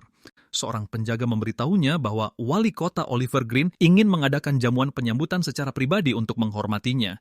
Sistem memberitahunya bahwa quest sampingan pahlawan Meltdown telah diaktifkan. Dia harus segera menuju ke aula balai kota. Penjaga itu menawarkan diri untuk mengawalnya secara langsung, tetapi Jai menolaknya, mengatakan bahwa itu tidak perlu dan menyuruhnya kembali ke posnya. Dia tahu bahwa bertindak terlalu mencolok hanya akan memancing perhatian yang tidak perlu, jadi lebih baik dia tidak menonjolkan diri. Saat dia berjalan pergi, seseorang mengawasinya dari dalam bayang-bayang sambil menggenggam sebilah pisau. Itu adalah Rekford. Dia berencana menyergap Jie saat dia melangkah masuk ke gang yang sepi. Dia bersumpah akan menusuknya dari belakang. Mechi menyarankan untuk mundur, menunjukkan bahwa seluruh kota kini menghormati Ji. Melawannya bisa menghancurkan kedudukan dan mata pencaharian mereka di Meltdown. Tapi Rekford menolak. Reputasi buruk mereka sudah membuat mereka ditakuti, dan selama mereka bisa membunuh Ji, akan selalu ada orang yang bersedia mengikuti mereka. Hawk bertanya apakah dia punya rencana untuk membuat Ji menderita. Rekford mengakui bahwa di luar sana, dia tidak memiliki kendali penuh. Tapi di Meltdown ini, dialah penjahatnya, dan itu memberinya pengaruh yang tidak dimiliki siapapun. Seorang penjaga tiba-tiba melihat mereka dan memperingatkan bahwa meski selama perayaan, menghunus senjata di depan umum sangatlah dilarang. Rekford tertangkap basah sedang memegang 2 belati. Dia segera membuat alasan dengan mengatakan bahwa mereka hanya sedang mendiskusikan bisnis. Dia mengeluh bahwa aturannya terlalu ketat, sehingga mereka bahkan tidak bisa bermain game dengan leluasa. Penjaga memperingatkan bahwa para pemain jahat sedang diawasi dengan ketat dan mengingatkan mereka untuk berkelakuan baik, terutama karena mereka sudah memiliki catatan kriminal. Saat penjaga itu pergi, Rackford menyeringai. Bahkan Meltdown pun punya sisi gelapnya. Dengan suara pelan, dia menggumamkan nama Lin Jie. Jelas urusannya dengan dia belum selesai. Sementara itu, Jie tiba di balai kota dan langsung menuju ke kantor wali kota. Tanpa ragu, dia meraih gagang pintu dan melangkah masuk. Saat dia masuk, wali kota langsung mengenalinya sebagai Blade of Dawn. Dengan senyum lebar, dia menyambutnya dengan hangat, mengatakan bahwa dia akhirnya tiba.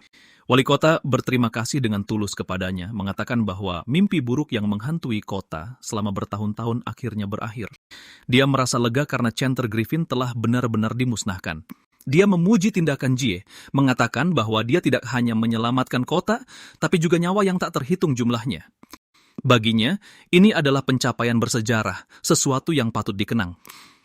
Jie teringat bahwa di kehidupan sebelumnya, wali kota Green adalah NPC yang mengintimidasi. Itu mungkin karena kelelahan selama bertahun-tahun akibat pertempuran terus-menerus melawan iblis yang telah menguras mental dan fisiknya. Tapi di kehidupan ini, wali kota terlihat jauh lebih baik dan bahkan kepribadiannya telah berubah. Jie menyadari itu semua karena dia telah turun tangan lebih awal dan mengubah hasilnya.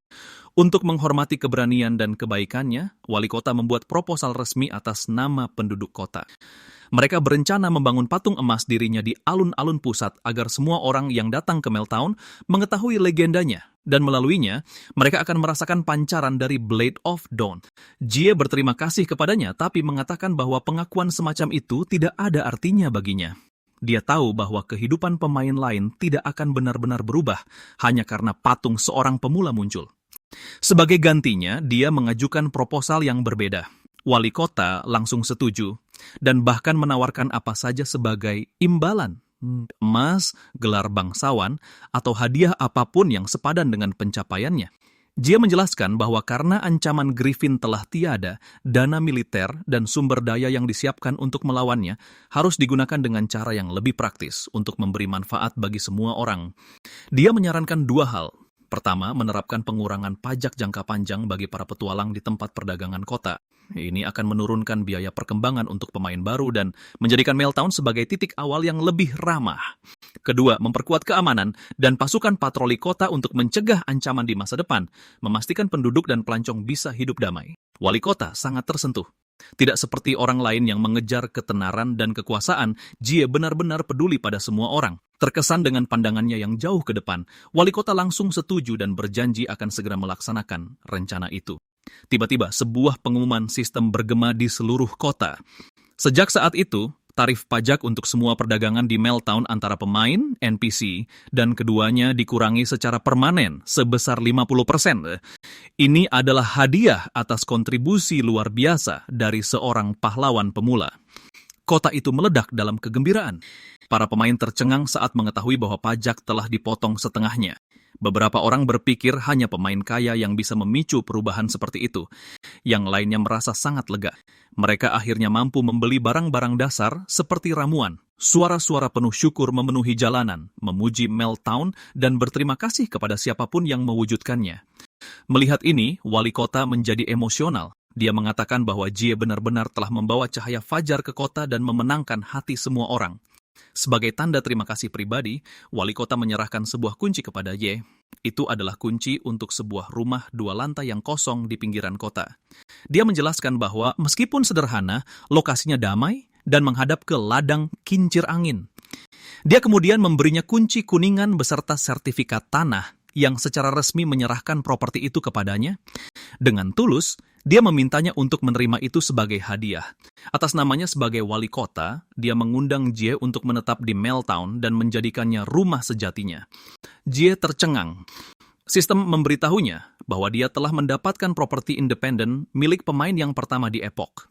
Dengan kediaman Windmill View, namanya kini tercatat dalam sejarah kota. Dia hampir tidak bisa mempercayainya. Dia sekarang memiliki properti di Epoch. Ini adalah sesuatu yang dulu sama sekali tidak terjangkau baginya. Dalam game yang dikendalikan oleh iMaster yang bebas berevolusi, sangat realistis hingga terasa seperti dunia kedua, kelangkaan tanah adalah aturan mutlak. Ini tak seperti game lain di mana pemain kaya bisa menghamburkan uang, memborong seluruh jalan, atau membuat NPC melayani mereka. Setiap petak tanah sudah memiliki pemilik, entah itu kota yang dikendalikan sistem, suku asli, atau bahkan sarang yang dihuni oleh monster-monster yang sangat kuat. Paling banter, pemain hanya bisa menyewa hak pakai sementara atau ruang bengkel kecil. Bahkan jika sebuah guild menghabiskan sumber daya dan reputasi besar untuk mengklaim wilayah, mereka masih bisa kehilangannya kapan saja karena pertahanan yang lemah atau intervensi sistem. Tapi ini, sebuah ruang pribadi yang sepenuhnya miliknya adalah keuntungan yang tak terbayangkan di awal permainan. Baik untuk penyimpanan, penelitian keahlian, atau ekspansi di masa depan, nilainya sangatlah besar.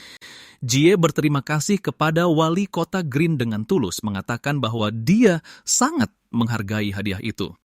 Wali kota menjawab bahwa pilihan Jie untuk tinggal di sana jauh lebih bermakna daripada patung emas apapun di alun-alun pusat. Sistem memberinya hak istimewa baru di dalam Meltdown. Dia membuka fitur teleportasi di dalam kota dan bisa langsung memperbaiki peralatannya. Dia juga mendapatkan akses ke rumah lelang jarak jauh. Selain itu, semua pengeluarannya di kota kini akan mendapat diskon permanen sebesar 15%. Pesan sistem itu diakhiri dengan mendoakannya agar selalu diberkati oleh Dawn selamanya. Jie tersenyum. Setelah itu, Jie berjalan menyusuri kota. Dengan diskon yang diberikan wali kota kepadanya, dia pikir ini adalah waktu yang tepat untuk menambah persediaan. Tiba-tiba, pemberitahuan sistem muncul. Dia telah dicopet dan dia kehilangan 100 koin tembaga. Sesosok berjubah merah tersenyum, jelas merasa senang dengan pencurian itu. Jie segera mencengkeram jubahnya dan menuntut agar dia mengembalikannya, tetapi pada detik berikutnya, dia menghilang ke udara. Jie mengatupkan rahangnya, kesal karena dia kerampokan di siang bolong. Dia menyadari bahwa Meltdown masih membutuhkan keamanan yang lebih ketat. Tanpa membuang waktu sedetik pun, dia mengejarnya. Mereka berakhir di sebuah gang gelap. Jie menyuruhnya berhenti lari. Sudah tidak ada lagi tempat untuk kabur. Dia menyeringai dan berkata bahwa hal itu justru sebaliknya. Ini adalah wilayahnya. Sosok itu menampakkan dirinya sebagai preman jalanan gelap, seorang berandalan elit level 3. Lebih banyak pria melangkah keluar dari bayang-bayang, memblokir jalan keluarnya. Lin Jie teringat bahwa Meltdown masih memiliki sisi gelap yang tersembunyi. Satu tokoh kunci menonjol, manajer jalanan gelap, Xia Lian. Dia mengamatinya dengan seringai, memperhatikan betapa luas wawasannya, bahkan curiga dia mungkin pemain beta tertutup. Di kehidupan sebelumnya, Lin Jie telah menjadi incaran NPC jalanan gelap ini lebih dari sekali. Dia tahu persis bagaimana semua ini bekerja. Tanpa basa-basi, dia memberitahu Lin Jie bahwa seseorang telah membayar untuk nyawanya. Dia telah ditandai untuk dibunuh. Lin Jie dengan cepat memikirkan semua kemungkinan. Sejauh ini, dia hanya menyinggung 2 orang, Paladin Balai dan Rekford dari geng penjahat Rex. Dia bertanya siapa yang menginginkan kematiannya. Dengan senyum penuh arti, dia berkata, Lin Jie sudah tahu jawabannya. Tidak perlu diucapkan secara terang-terangan. Lin Jie menyeringai mengatakan Rekford tak lagi punya nyali untuk menghadapinya secara langsung dan hanya bisa menyewa orang lain. Dia mengangkat bahu dan menjelaskan bahwa dia hanya NPC yang menangani transaksi. Baginya, dendam pemain tidak ada artinya. Ini semua murni bisnis. Kemudian dia memberi perintah untuk membunuhnya. Orang-orang di belakang Lin Jie bergegas maju. Lin Jie menghunus pedangnya dan berbalik untuk menghadapi mereka. Pertempuran mereka meledak di sepanjang gang sempit itu. Dalam sekejap, mereka semua dihabisi. Xia Lian mengangkat alis, jelas merasa terkesan. Lin Jie bertanya apakah dia ingin mencoba selanjutnya. Dia terdiam, memperhitungkan situasinya. Merampoknya sekarang akan menjadi bisnis yang buruk. Jika keadaan memburuk, bayaran yang diterimanya mungkin tidak akan menutupi biaya pengobatan anak buahnya. Melihat situasi dengan jelas, dia memerintahkan anak buahnya untuk mundur. Bahkan jika maju bersama, mereka bukan tandingan sang Blade of Dawn. Dia menambahkan dengan tenang. Bahkan NPC pun menghitung untung rugi saat berbisnis. Dia memutuskan untuk mengirim pesan kembali pada Rekford melalui pertemuan ini. Laporannya akan mengatakan bahwa dia telah berusaha sekuat tenaga, tetapi tekanannya terlalu besar dan dia tidak punya pilihan selain mundur di tengah jalan. Dia melambaikan tangan dengan menggoda, memanggilnya Blade of Dawn kecil. Sebelum pergi, dia menambahkan bahwa jika Lin Jie mengunjungi jalanan gelap lagi, dia bisa menyebut namanya saja. Lin Jie tiba-tiba menghentikannya, ekspresinya berubah dingin. Dia berbalik, sedikit kesal, menegaskan bahwa dia sudah melepaskannya. Namun alih-alih mundur, Lin Jie menuntut kantong koin tembaga yang telah diambilnya. Dia mengingatkannya bahwa dia sudah menunjukkan belas kasihan dengan mengampuni nyawanya. Merasa terhibur, dia berkata Lin Jie masih berani menawar dengannya setelah semua itu. Baginya, kantong koin itu hanyalah harga yang dia bayar untuk bertahan hidup. Tetapi bagi Lin Jie, itu adalah uang yang dia hasilkan dengan kekuatannya sendiri. Aura yang berat mulai memancar dari tubuhnya saat dia mengatakan bahwa dia juga menghasilkan uang dengan kemampuannya sendiri. Dia menghunus pedangnya, berkata bahwa dia akan mengambil hadiah buronan sekaligus uangnya. Lin Jie menerjang maju, pedang mereka berbenturan. Namun di detik berikutnya pedangnya patah menjadi dua. Dia dengan tenang mengatakan kepadanya bahwa dia menggunakan senjata penghancur. Lin Jie menyipitkan mata, merasakan ada yang tidak beres. Di kehidupan sebelumnya, dia hanyalah seorang pedagang biasa di pasar gelap yang dijalankan oleh para NPC. Dulu, dia bahkan dengan santai menawarkan pinjaman uang kepadanya untuk membeli senjata baru hanya karena menganggapnya tampan. Kini dia terasa sangat berbeda. Hal itu membuatnya bertanya-tanya, apa sebenarnya yang telah berubah kali ini? Lin Jie mengepalkan tangannya. Sekalipun harus bertarung dengan tangan kosong, dia sudah siap. Dia tak akan membiarkannya pergi begitu saja. Dia bisa tahu bahwa Lin Jie mencoba memprovokasinya, tapi baginya taktik itu terasa kuno. Meski begitu, suasana hatinya sedang tidak buruk, jadi dia tidak keberatan bertukar beberapa pukulan. Dengan senyum licik, dia memanggil anak buahnya dan menyuruh mereka untuk memulai upacara penyambutan jalanan gelap. Kerumunan itu mengaum seperti orang fanatik, meneriakkan bahwa bos mereka tak terkalahkan. Penuh percaya diri, dia menerjang langsung ke arah Lin Jie. Lin Jie tertangkap lengah. Untungnya, dia berhasil menghindar di detik terakhir, hanya kehilangan sehelai rambut. Dia menyusul dengan serangan lain. Dia menahan tendangan itu dengan kedua lengan bawahnya. Gadis ini mulai membuatnya kesal. Dia segera menyadari sesuatu. Dia ternyata benar-benar kuat. Dia menerjang maju. Tinju mereka berbenturan di tengah. Dia mencoba menendangnya lagi, namun Lin Jie menghindar. Dia memuji refleksnya yang cepat. Dia mengincar serangan kotor, tetapi Lin Jie menangkap pergelangan tangannya tepat waktu. Dia mempererat cengkeramannya dan mengangkat tinjunya. Dia terpaku sejenak lalu segera menarik diri. Dia bilang, sudah saatnya untuk mengakhiri pertarungan ini. Tinjunya menghantam dinding, membuatnya retak. Dampaknya hampir saja menyerempet pipinya. Dia menganggap ini menarik. Tanpa pedang, dia tak bisa menjatuhkannya. Lin Jie bertanya, apakah dia masih berpikir pertarungan ini sepadan? Dari titik ini, dia akan kehilangan lebih banyak daripada yang dia dapatkan. Dia berdiri di sana, terpana. Lalu dia tertawa terbahak-bahak. Kini dia merasa Lin Jie benar-benar menarik. Dia kehilangan semua ketertarikannya untuk bertarung. Dia mengembalikan kantong koinnya. Dia tahu dirinya sudah membuang cukup banyak waktu. Dia memanggil anak buahnya dan mereka semua pergi. Lin Jie bergumam bahwa dia adalah wanita yang aneh. Dia menyadari bahwa kantong itu terasa berbeda sekarang. Sesaat, dia berpikir wanita itu telah menggunakan semacam ilusi.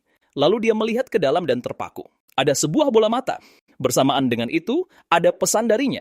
Dia berkata bahwa itu adalah hadiah pertemuan dan dia menantikan kerjasama mereka. Lin Jie mengerutkan kening, bingung dengan makna sebenarnya dari hadiah itu. Bola mata itu tiba-tiba bercahaya, lalu melesat langsung ke matanya. Dia jatuh berlutut, terserang rasa sakit yang tajam dan tak tertahankan. Tiba-tiba sistem mengumumkan bahwa dia telah mendapatkan artefak suci yang langka, Eye of True Sight. Bentuknya seperti bola mata kering yang entah bagaimana terhubung dengan dewa kuno yang telah jatuh. Meskipun telah terbengkalai, benda itu memberinya skill semu yang kuat, memungkinkannya melihat menembus ilusi dan mengungkap kebenaran. Dia sama sekali tak menyangka akan mendapat hadiah seperti ini. Ini adalah sesuatu yang belum pernah dia dengar sebelumnya. Sekarang dia tidak bisa berhenti berpikir. Versi Meltdown yang ini jauh lebih menarik daripada yang dia ingat. Kemudian, di pasar, dia melihat sekeliling, mencari sesuatu yang berguna. Seorang pria yang menjual batu hitam menarik perhatiannya. Dia melangkah lebih dekat dan memeriksa barang dagangannya. Batu hitam adalah mineral dasar paling umum di Epok. Para pemain yang menghabiskan seluruh waktu mereka menambang biji kristal ajaib telah pingsan tak terhitung jumlahnya karena batu ini. Seiring berjalannya waktu, benda itu menumpuk seperti gunung di gudang para pemain, menghabiskan terlalu banyak ruang dan bahkan tidak layak untuk dijual. Belakangan ini benda itu sudah menjadi sampah, sesuatu yang hampir saja dibagikan secara gratis. Tiba-tiba, Eye of True Sight aktif. Dia sama sekali tidak menduga benda itu bisa memicu dirinya sendiri. Lalu dia menyadari sesuatu di tumpukan batu itu. Ada satu kristal yang terlihat berbeda dari yang lain. Mata itu menyelesaikan penilaiannya. Itu adalah Starlight Stone. Lin Jie tercengang. Dia tidak menyangka Eye of True Sight akan sekuat ini. Dia baru saja menemukan harta karun hanya dengan berjalan-jalan santai. Lin Jie memutuskan untuk mengamankannya dulu dan mempelajarinya nanti. Dia bertanya pada si penjual apakah itu dijual, dan pria itu dengan senang hati mengiyakan. Penjual itu mencoba menyanjungnya, dan di dalam hati Lin Jie berpikir pria ini benar-benar bodoh. Jauh di lubuk hatinya, penjual itu tak menyangka sebongkah batu sampah bisa menghasilkan koin tembaga. Dia merasa sangat beruntung.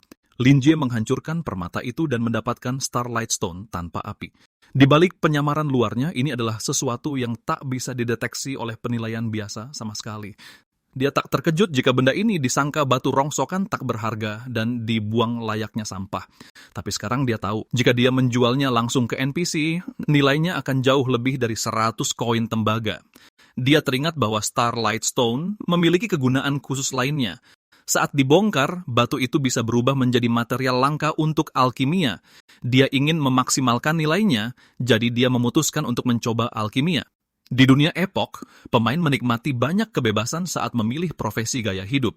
Banyak dari mereka bahkan menjadikan pemain gaya hidup, seperti penjahit, pandai besi, dan pembuat permata, sebagai kelas utama mereka. Tingkat awal untuk profesi ini sangat mudah, hampir seperti perpanjangan dari kehidupan nyata, berfungsi sebagai waktu istirahat yang menyenangkan dari pertempuran. Karena itu, sebagian besar pemain mencoba 1 atau 2 profesi. Namun ada satu profesi gaya hidup yang berbeda. Tidak hanya sulit untuk dimasuki dan mahal, tapi prosesnya sendiri juga berbahaya. Satu kesalahan kecil saja bisa menyebabkan ledakan dan membunuhmu seketika. Inilah sang alkemis beserta kutukannya. Dia membuka antarmuka dan memutuskan untuk memeriksa harga produk alkimia saat ini terlebih dahulu. Daftar tersebut menunjukkan bahwa ramuan penyembuh menengah berharga 10 koin tembaga dengan pembelian dibatasi hanya 1 botol per hari. Jika dia mengikuti resep pembuatan resmi, biaya materialnya akan lebih dari 1 koin tembaga, lebih tinggi dari harga jualnya. Dia melihat bahwa lumut cahaya bulan harganya 2 koin tembaga, 2 nektar bunga matahari harganya 5 koin tembaga. Ramuan penghenti pendarahan berharga 1 koin tembaga, sementara air bersih dan botol kristal menengah hampir tidak ada nilainya. Hanya dengan melihatnya saja, dia tahu itu akan merugi. Ditambah lagi, alkemis biasanya memiliki tingkat kegagalan yang tinggi, seringkali sekitar 60%, membuat produksi jadi jauh lebih mahal. Karena hal ini, biaya asli ramuan hampir 2 kali lipat dari harga yang tertera. Inilah sebabnya sebagian besar pemain menghindari alkimia. Semakin banyak mereka berinvestasi, semakin banyak uang yang mereka hilangkan. Namun, karena dia telah hidup di dunia ini bertahun-tahun sebelumnya, dia sudah tahu resep tersembunyi untuk ramuan tertentu. Awalnya, meski dia sudah tahu resepnya dari dulu, dia tidak bisa membuatnya. Dia kekurangan material yang paling penting, yaitu bubuk Starlight Stone. Tapi sekarang, penemuan tak terduga ini memberinya kesempatan sempurna untuk meraup keuntungan. Sementara itu, seseorang sedang memata-matainya dan menyadari bahwa dia sedang membeli sesuatu lagi. Mata-mata yang satu lagi menyuruhnya untuk tidak peduli dan cukup mengikutinya diam-diam, berharap bisa memanfaatkannya dan mencari uang dari apapun yang sedang dia lakukan. Karena Lin Jie memiliki gelar Blade of Dawn, mereka berasumsi dia sangat paham dengan sistem ekonomi dari closed beta. Pria itu melihatnya membeli batu hitam di kios sebelumnya, jadi dia pun ikut membelinya. Mata-mata lainnya mengaku yakin dan akhirnya membeli seluruh tumpukan itu. Ironisnya, si penjual mulai bertanya-tanya apakah dia menjual batu-batu hitam itu terlalu murah. Lin Jie membeli botol kristal menengah dan material dasar seperti daun rumput hijau yang cukup. Itu sudah cukup baginya untuk membuat 10 ramuan penyembuh menengah. Kemudian dengan menggunakan material langka itu, dia berhasil membuat bubuk Starlight Stone yang sempurna. Salah satu mata-mata bertanya-tanya apa yang baru saja dia hancurkan. Temannya menyebutnya bodoh. Dia menebak bahwa itu adalah batu hitam yang dibeli Lin Jie, dan Lin Jie sedang mencoba membuat barang kelas atas dengan batu hitam tersebut sebagai material utamanya. Mereka memutuskan untuk menirunya. Mereka menghancurkan batu hitam di tangan mereka dan malah mendapatkan bubuk batu sotong serta bubuk pakan biru. Awalnya, esensi daun rumput itu hanya bisa diubah menjadi sari herbal yang lemah. Lin Jie menuangkan esensi daun rumput ke dalam botol, lalu dia menambahkan bubuk Starlight Stone. Dengan efek katalis, campuran herbal yang lemah itu seketika meningkat menjadi sesuatu yang jauh lebih kuat. Tapi itu belum berakhir. Para mata-mata itu melihatnya berjalan menuju air mancur dan mengira dia akan melakukan ritual tingkat tinggi. Itu masuk akal bagi mereka karena perakitan seperti ini pasti membutuhkan lingkungan yang tepat. Saat mereka memperhatikan dengan saksama, mereka memikirkan tebakan lain tentang apa yang sedang dia lakukan. Betapa terkejutnya mereka. Lin Jie hanya mengisi botol itu dengan air dan cairan di dalamnya berubah menjadi hijau. Sistem memberitahu bahwa dia telah mendapatkan ramuan penyembuh menengah. Lin Jie merasa puas. Penampilannya sama persis dengan yang dijual di toko dan efeknya pun sama. Para mata-mata mengira dia sedang membuat ramuan palsu. Dia terus mengulangi prosesnya dan berhasil merakit 100 ramuan penyembuh menengah. Sistem memberinya sejumlah besar pengalaman alkimia dan levelnya naik dengan cepat. Melihat hasilnya, dia menyadari bahwa pengetahuan dari masa lalunya kini bisa langsung diubah menjadi uang. Orang-orang menyadari botol-botol di dekat air mancur dan bertanya berapa harga jualnya. Semakin banyak pemain yang berdatangan dan bahkan mencoba membelinya dalam jumlah besar. Hanya dalam waktu 1 jam, semua buatannya habis terjual. Karena dia mematok harga sedikit lebih rendah dari toko, ramuan itu langsung terjual habis. Beberapa di antaranya bahkan dijual kembali dengan harga yang lebih tinggi. Pada akhirnya, modal 100 koin tembaga miliknya berubah menjadi 1000 prisube hanya dalam 1 jam. Dia merasa sangat senang. Hadiah dari Griffin kini telah berlipat ganda 10 kali lipat. Para mata-mata akhirnya sadar kalau mereka telah meremehkannya dan apa yang dia jual adalah obat sungguhan. Mereka mengira metodenya mungkin adalah pengetahuan rahasia dari masa closed beta. Jika ini tersebar ke publik, seluruh ekonomi di dalam game bisa terguncang. Melihat peluang itu, mereka berencana memanfaatkannya untuk menjadi kaya sebelum sistem memperbaiki celahnya. Karena mengira ini mudah, mereka mencoba meniru prosesnya, percaya bahwa alkimia itu sederhana. Namun, mereka malah mendapatkan sebotol ramuan beracun. Mereka ragu resepnya salah karena mereka telah memperhatikan setiap langkahnya. Pria yang membuatnya memberitahu temannya bahwa itu adalah ramuan kesehatan, hanya saja warnanya berbeda. Temannya bertanya apakah dia berani meminumnya, dan begitu saja, sistem memberitahukan bahwa pemain Jaba telah bunuh diri. Keributan itu menarik perhatian Jai. Orang-orang menjadi penasaran dengan apa yang sedang terjadi. Mereka tidak percaya ada seseorang yang baru saja bunuh diri. Namun Jai tahu, mereka telah mencoba alkimia secara asal tanpa memahami resepnya, dan mereka pun menderita kutukan alkimia. Dia hanya bisa berharap orang itu lebih beruntung lain kali. Beralih ke rencana berikutnya, dia harus keluar dari game dan mengurus kekayaan yang baru saja diperolehnya. Jai keluar dari game di rumahnya. Dia melepaskan helm VR-nya sambil menghitung nilai tukar, menyadari bahwa 1 koin tembaga bernilai 10.000 yuan. Sebelum keluar dari game, dia telah menukarkan 50 koin tembaga melalui platform perdagangan. Tak lama kemudian, dia menerima konfirmasi bahwa 5.000 yuan telah masuk ke rekeningnya. Dia terkesan dengan betapa cepatnya proses itu. Tiba-tiba, dia mendengar seseorang masuk. Sekelompok pria menerobos masuk ke rumah mereka menuntut pelunasan utang dan melontarkan ancaman. Ibu dan adiknya sangat terkejut. Mereka bilang utang itu belum jatuh tempo karena bulan ini baru saja dimulai dan tenggat waktunya ada di akhir bulan. Pemimpin preman itu mengakui bahwa awalnya dia berencana menagih di akhir bulan, tetapi dia baru saja kalah 1.000 di dalam epok. Sambil mengancam, dia memperingatkan bahwa jika dia tidak segera mendapatkan uangnya kembali, keadaannya akan menjadi buruk. Ibu Jai meminta maaf, mengatakan bahwa mereka belum punya uang. Dia memohon untuk diberikan waktu beberapa hari lagi. Pemimpin preman itu tidak percaya padanya, lalu mereka mencengkeram adik perempuan Jai. Ibunya memanggil Siksi, adiknya. Dia mencengkeram sang ibu dan melontarkan ucapan menjijikan tentang putrinya, memperlakukannya seperti barang dagangan. Ketakutan, mereka mencoba melawan saat dia mengejek putra mereka karena malah bersembunyi alih-alih membantu. Dia menyebut anak itu tidak berguna. Dia bahkan menyarankan agar anak itu keluar dan melakukan kerja kasar. Setidaknya, organ tubuhnya bisa dijual demi uang. Dia terpaku ketika seseorang tiba-tiba bertanya apakah jumlahnya 1.000 itu adalah Ji. Dia mentransfer uang itu dan bertanya apakah itu cukup. Mereka menertawakannya, mengira dia hanya menggertak, sampai mereka menerima notifikasi bahwa 1.000 wen telah masuk ke rekening mereka. Mereka mematung. Salah satu anak buah menyuruh bosnya untuk mengecek rekeningnya. Jie dengan tenang bertanya, Apakah itu cukup? Shishi bertanya apakah dia baru saja merampok bank. Ibunya bertanya dari mana dia mendapatkan uang itu. Pemimpin preman itu mulai menyadari sesuatu saat anak buahnya mengonfirmasi pembayaran tersebut. Itu nyata. Pemimpin itu mencengkram kerah baju Jai. Dia tahu bocah ini hanyalah seorang gamer penyendiri yang tidak berguna. Tidak mungkin dia bisa memiliki ribu. Jai menyuruh ibunya masuk ke dalam. Preman itu memaksa ingin tahu bagaimana dia melakukannya. Jai menjawab bahwa dia hanyalah seorang gamer, jadi tentu saja dia menghasilkan uang dengan bermain game. Pemimpin preman itu sangat marah. Dia telah kehilangan tahu, sementara Jai baru saja mendapatkannya. Dia menyatakan bahwa uang yang dikirim Jai bukanlah pelunasan, melainkan ganti rugi atas kekalahannya bermain game. Jai tahu bahwa itu hanyalah pemerasan. Pria itu mengulurkan tangan untuk meraih Ji, tetapi Ji dengan cepat menangkap pergelangan tangannya dan memelintirnya. Pria itu terkejut dengan betapa cepat pergerakannya.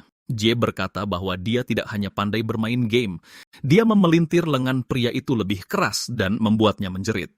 Pria itu tidak percaya, ini adalah gamer tak berguna yang sama.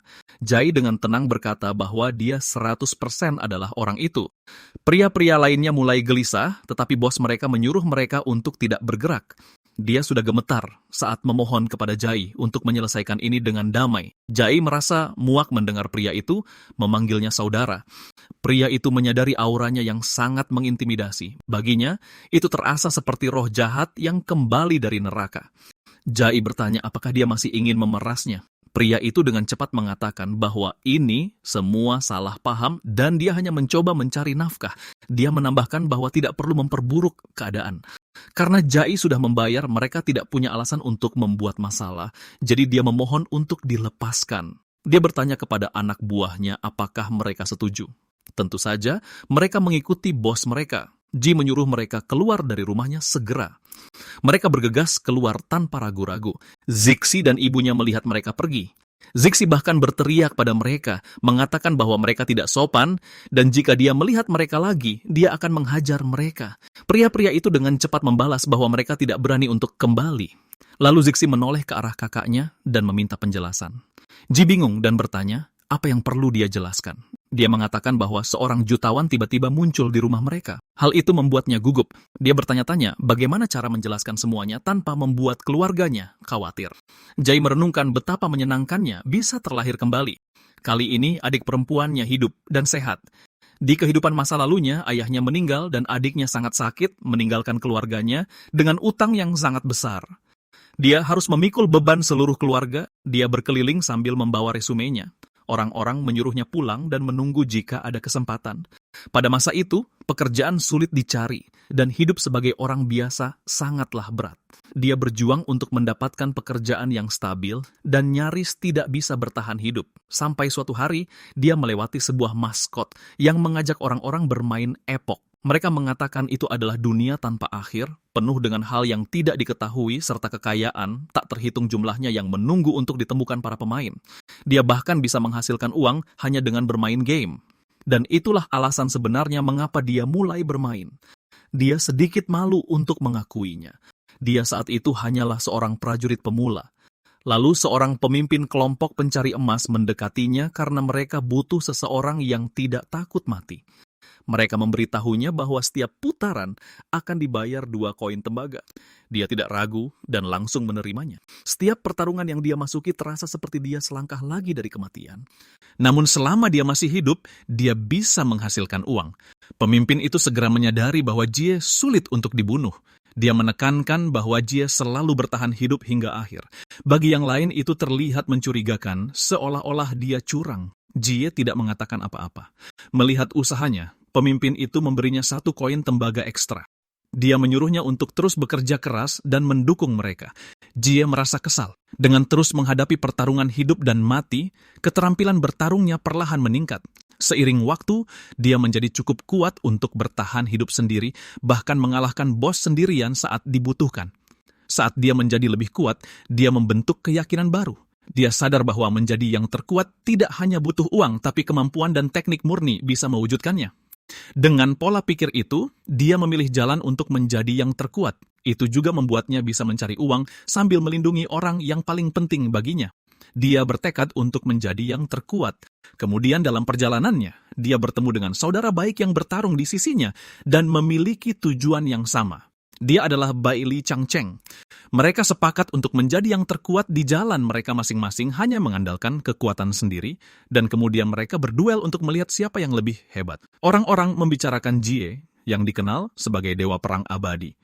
Dia hanya dipanggil untuk pertarungan tim yang paling berbahaya, tetapi mereka yang melihatnya tahu kemampuannya jauh di atas rata-rata. Itu adalah sesuatu yang tidak bisa ditandingi pemain biasa. Mulai dari nol, dia merangkak naik selangkah demi selangkah dengan kemampuan murni. Kekuatannya dibangun sepenuhnya di atas teknik jauh mengungguli pemain biasa. Karena ini, pendapatannya bertambah dan keadaan keluarganya perlahan membaik sampai sesuatu berubah. Agen pertarungan puncak menyuruhnya untuk mengalah. Dia tidak bisa menerimanya. Dia percaya dia punya kekuatan untuk bertarung melawan yang terbaik. Dia bermimpi mencapai puncak epok dan berdiri di sana. Dan lebih dari itu, uang hadiahnya bisa menyembuhkan penyakit adiknya. Dia bertanya mengapa dia harus kalah. Agen itu menjelaskan bahwa kompetisi puncak ini dikendalikan oleh uang. Sebagai seseorang dari latar belakang biasa, dia tidak punya peluang melawan pemain yang didukung oleh kekayaan. Bagi mereka, kekalahannya sudah diputuskan sejak awal. Apalagi, lawannya adalah saudara baiknya Chang Cheng. Kalah darinya berarti membantunya mencapai tujuannya. Namun Jie percaya Chang Cheng tidak akan mengkhianati janji mereka. Karena Chang Cheng tahu alasannya menjadi pemain, dia merasa sudah sepantasnya untuk berjuang sekuat tenaga. Dia sudah bertekad untuk menjadi yang terkuat. Dia siap mempertaruhkan segalanya hanya untuk mengalahkan Balai. Bahkan sebagai orang biasa, dia memilih untuk menentang takdir dan bangkit dengan kekuatannya sendiri. Jauh di lubuk hatinya, dia percaya selama dia terus maju, jalan ini adalah yang benar. Agen itu memperingatkannya bahwa jika dia tidak setuju, para pemodal akan mencari cara untuk memaksanya mengalah, jadi mereka menyarankan daripada jatuh dari puncak, dia sebaiknya mengambil kesempatan untuk pensiun. Dia memikirkan jurang pemisah di antara mereka. Balai bisa gagal berkali-kali dan tetap bangkit karena dukungan kuatnya. Tapi untuk orang sepertinya, satu kegagalan berarti semuanya berakhir. Dia tidak punya kesempatan kedua. Tepat saat itu dia menjawab telepon, sudah merasa ada yang tidak beres ketika dia bertanya pada ibunya apa yang terjadi. Suara ibunya bergetar saat mengatakan rumah sakit menghentikan perawatan karena mereka tidak punya uang dan kondisi adiknya tiba-tiba memburuk. Ibunya memohon padanya untuk menyerah, mengatakan ada pria-pria berbaju hitam mencurigakan yang mengawasi di rumah sakit. Mendengar itu, dia menjatuhkan teleponnya, benar-benar terguncang, dan dia hancur saat memikirkan adiknya. Di masa kini, Zixi bertanya apakah dia menangis. Berusaha menenangkannya, dia memaksakan senyum. Dia bilang kakaknya bertingkah aneh. Dia ragu apakah kakaknya benar-benar bisa menghasilkan uang sebanyak itu dari game. Dia mengiyakan karena dia membuka kotak misteri dan menjual sebuah peralatan dengan harga yang sangat mahal. Dia memberitahunya bahwa mereka akhirnya bisa hidup lebih baik sekarang. Mendengar itu, dia jadi sangat senang dan berlari mengambil helm VR agar bisa ikut bermain. Dia berteriak bahwa anak di bawah umur tidak diizinkan bermain game. Setiap orang punya alasannya sendiri untuk menjadi pemain. Ada yang demi kejayaan, ada yang demi mimpi, dan ada juga yang hanya untuk lari dari kenyataan. Adapun Jie, alasannya sangat sederhana. Dia ingin menjadi yang terkuat. Orang-orang di lapisan bawah cukup tangguh untuk bertahan hidup. Mereka terbiasa menukar nyawa mereka demi uang, hampir seperti monster. Seburuk apapun keadaan, mereka entah bagaimana terus maju. Namun kenyataannya, selalu ada alasan mengapa seseorang bisa bertahan. Baginya, itu sederhana. Dia ingin menjadi yang terkuat karena hanya orang yang bertahan terakhir yang bisa melindungi hal terpenting. Itulah mengapa dia memilih untuk menjadi seorang pemain. Di kehidupan ini, dia ingin menjadi yang terkuat, tetapi dia masih perlu membeli beberapa hal terlebih dahulu. Jadi dia pergi ke toko resmi Epoch, Dimensional Edge. Ada banyak sekali barang berbeda di dalamnya. Di kehidupan masa lalunya, baru pada tahap menengah ke akhir, dia akhirnya menabung cukup untuk membeli peralatan dan bahkan saat itu, kualitasnya 2 tingkat lebih rendah dari yang terbaik. Namun Chang Cheng sudah menggunakan perlengkapan tingkat atas seperti Supreme Thunder sangat awal. Penjual itu mengenalinya. Dia bertanya apakah model tingkat pemula itu tidak cocok untuknya. Dia berkata dia ingin membeli Supreme Thunder. Pria itu tidak percaya dengan apa yang didengarnya. Lalu dia mencibir dan berkata, dia tidak bermaksud menceramahinya, tetapi omongan semacam itu hanya akan dimengerti oleh pemain prosungguhan. Pria itu meremehkannya, mengatakan hal itu mustahil bagi seseorang seumurannya. Dia bilang bahkan jika dia bekerja kasar selama 10 tahun, dia tetap tidak akan mampu membeli sebagian kecil dari perangkat itu. Lalu seseorang masuk dan membayar lunas Supreme Thunder. Penjual itu langsung mengubah sikapnya terhadap klien kaya bernama Rackford ini. Dia bilang hanya ada satu stok di seluruh kota, dan itu khusus disiapkan untuknya. Jie mengenali suara Rackford. Orang-orang di belakang Rackford bergumam bahwa mereka ditipu habis-habisan oleh si bodoh bernama Lin Jie. Rackford menyalahkan peralatannya karena tidak bisa menghancurkan Jie. Dia jelas sangat marah. Lalu dia menyadari Jie berdiri tepat di sebelahnya. Jie berkata bahwa musuh memang ditakdirkan bertemu di jalan yang sempit. Dia mengingatkannya akan ancaman terakhirnya dan bertanya apakah dia ingin diberi pelajaran lagi. Rackford menyadari Zhao Lian gagal menghabisinya di dalam game. Dia mengakui Jie memang tangguh, tapi ini adalah dunia nyata dan Rackford sangat percaya diri di sini. Anak buahnya mengingatkannya bahwa dia mengatakan hal yang sama di Meltdown. Dia mengklaim bahwa anak itu curang di dalam game, tapi di dunia nyata dia tidak akan bisa curang. Lagi pula, ini 3 lawan 1, jadi dia menyuruh mereka untuk memberi anak ini pelajaran. Penjual itu dengan cepat menyuruh mereka untuk tidak bertengkar di sana. Dia memperingatkan Jie untuk tidak bertindak gegabah, mengingatkannya bahwa orang di depannya adalah Tuan Muda Rackford. Dia mendesaknya untuk berlutut dan meminta maaf, mengatakan dia tidak akan mampu membayar ganti rugi jika ada yang rusak di tokonya. Jie menghela napas dan berkata, game seharusnya tetap menjadi game dan tidak diseret ke dunia nyata. Dia menambahkan bahwa awalnya dia berniat untuk membiarkannya saja. Rackford menjadi semakin marah dan mengeluarkan sebuah belati. Dia bertekad untuk merebut kembali harga dirinya yang hancur di dalam game. Para anak buahnya juga marah karena mereka sudah bekerja keras untuk naik level. Rackford menyerangnya. Jai mengaktifkan matanya. Dan pada saat itu, waktu seolah berjalan melambat. Dia teringat bagaimana pertarungan brutal selama 5 tahun di Asura telah menajamkan pikiran dan melatih otaknya. Kecepatan reaksi dan refleks ototnya telah meningkat pesat. Karena reaksinya yang begitu cepat, segala sesuatu di sekitarnya terasa lebih lambat saat bertarung, dan hal yang sama juga terjadi di dunia nyata. Setelah Jai menghindari serangan itu, Rackford menuduhnya berbuat curang di dunia nyata juga. Dia bersiap membalas dengan tinjunya dan mendaratkan pukulan keras pada Rackford. Rackford tampak seperti nyawanya baru saja melayang dari tubuhnya. Jai mengatakan kepadanya bahwa berbuat curang di dunia nyata itu mustahil. Kemudian dia menyuruh 2 pria yang tersisa untuk maju bersamaan agar menghemat waktu, tapi mereka malah memilih untuk kabur meninggalkan bos mereka. Jai dengan santai membayar dan menyuruh penjaga toko untuk menyiapkan Supreme Thunder. Pria itu terkejut dan bertanya bagaimana dia bisa mendapatkan uang sebanyak itu sebagai pekerja kasar. Jai hanya menjawab bahwa saldonya cukup. Dia meninggalkan toko sambil membawa sebuah kotak di tangannya. Namun kemudian dia menyadari ada seseorang yang menunggunya. Orang itu adalah pria bertubuh besar dengan rambut hijau. Dia mengenalinya sebagai Hawk dari dalam game. Dia bertanya mengapa Hawk tidak ikut menyerang saat teman-temannya menyerang. Hawk tergagap. Dia kesulitan mengatakan apa yang diinginkannya. Lalu tiba-tiba dia mengatakan bahwa dia ingin menjadi lebih kuat. Jai merasa hal itu sedikit lucu. Dia memperkenalkan dirinya sebagai Hawk, seorang ksatria retribusi. Dia memohon kepada Blade of Dawn untuk menerimanya sebagai murid. Jai mengatakan bahwa dia tidak berencana menerima murid dan berbalik untuk pergi, tetapi Hawk menahannya dan mengatakan bahwa sejak melihatnya bertarung seperti dewa perang yang kembali dari neraka, dia sadar bahwa Jai adalah sosok yang benar-benar kuat. Hawk mengakui bahwa dia memilih bakat api retribusi karena dia merasa takut. Dia mengatakan bahwa dia takut bertarung dengan orang lain, takut terluka, dan takut mengambil tanggung jawab yang nyata. Dia menambahkan bahwa semua efek mencolok namun tidak berguna itu hanyalah untuk menyembunyikan kepengecutannya. Dia mengakui bahwa dirinya adalah seorang pecundang, dan sekarang dia benar-benar ingin menjadi lebih kuat dan menjadi orang hebat seperti Jai. Jadi dia memohon lagi kepadanya untuk menerimanya sebagai murid.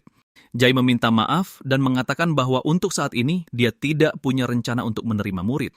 Dia kemudian berpikir bahwa pria itu masih belum mengerti apa yang sebenarnya penting.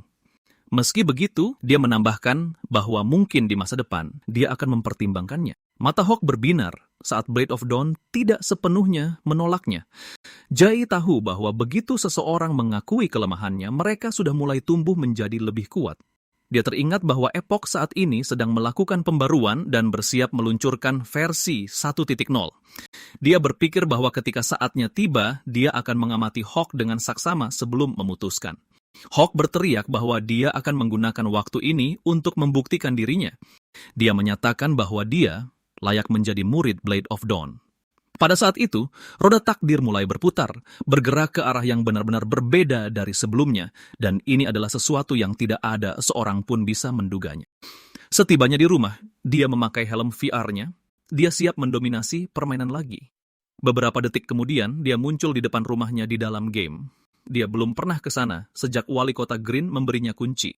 Lalu dia menyadari bahwa pembaruan telah mengubah titik masuk default-nya ke rumahnya sendiri. Dia memutar kuncinya dan mengatakan bahwa dia sudah kembali. Dia disambut di rumah sebagai Tuan Blade of Dawn. Sebuah pesan sistem muncul yang mengatakan bahwa pembaruan telah membuka fitur renovasi rumah memungkinkannya untuk bebas memodifikasi rumah tersebut. Pesan itu juga mengatakan bahwa tanah dalam radius 500 meter sekarang menjadi wilayah pribadinya.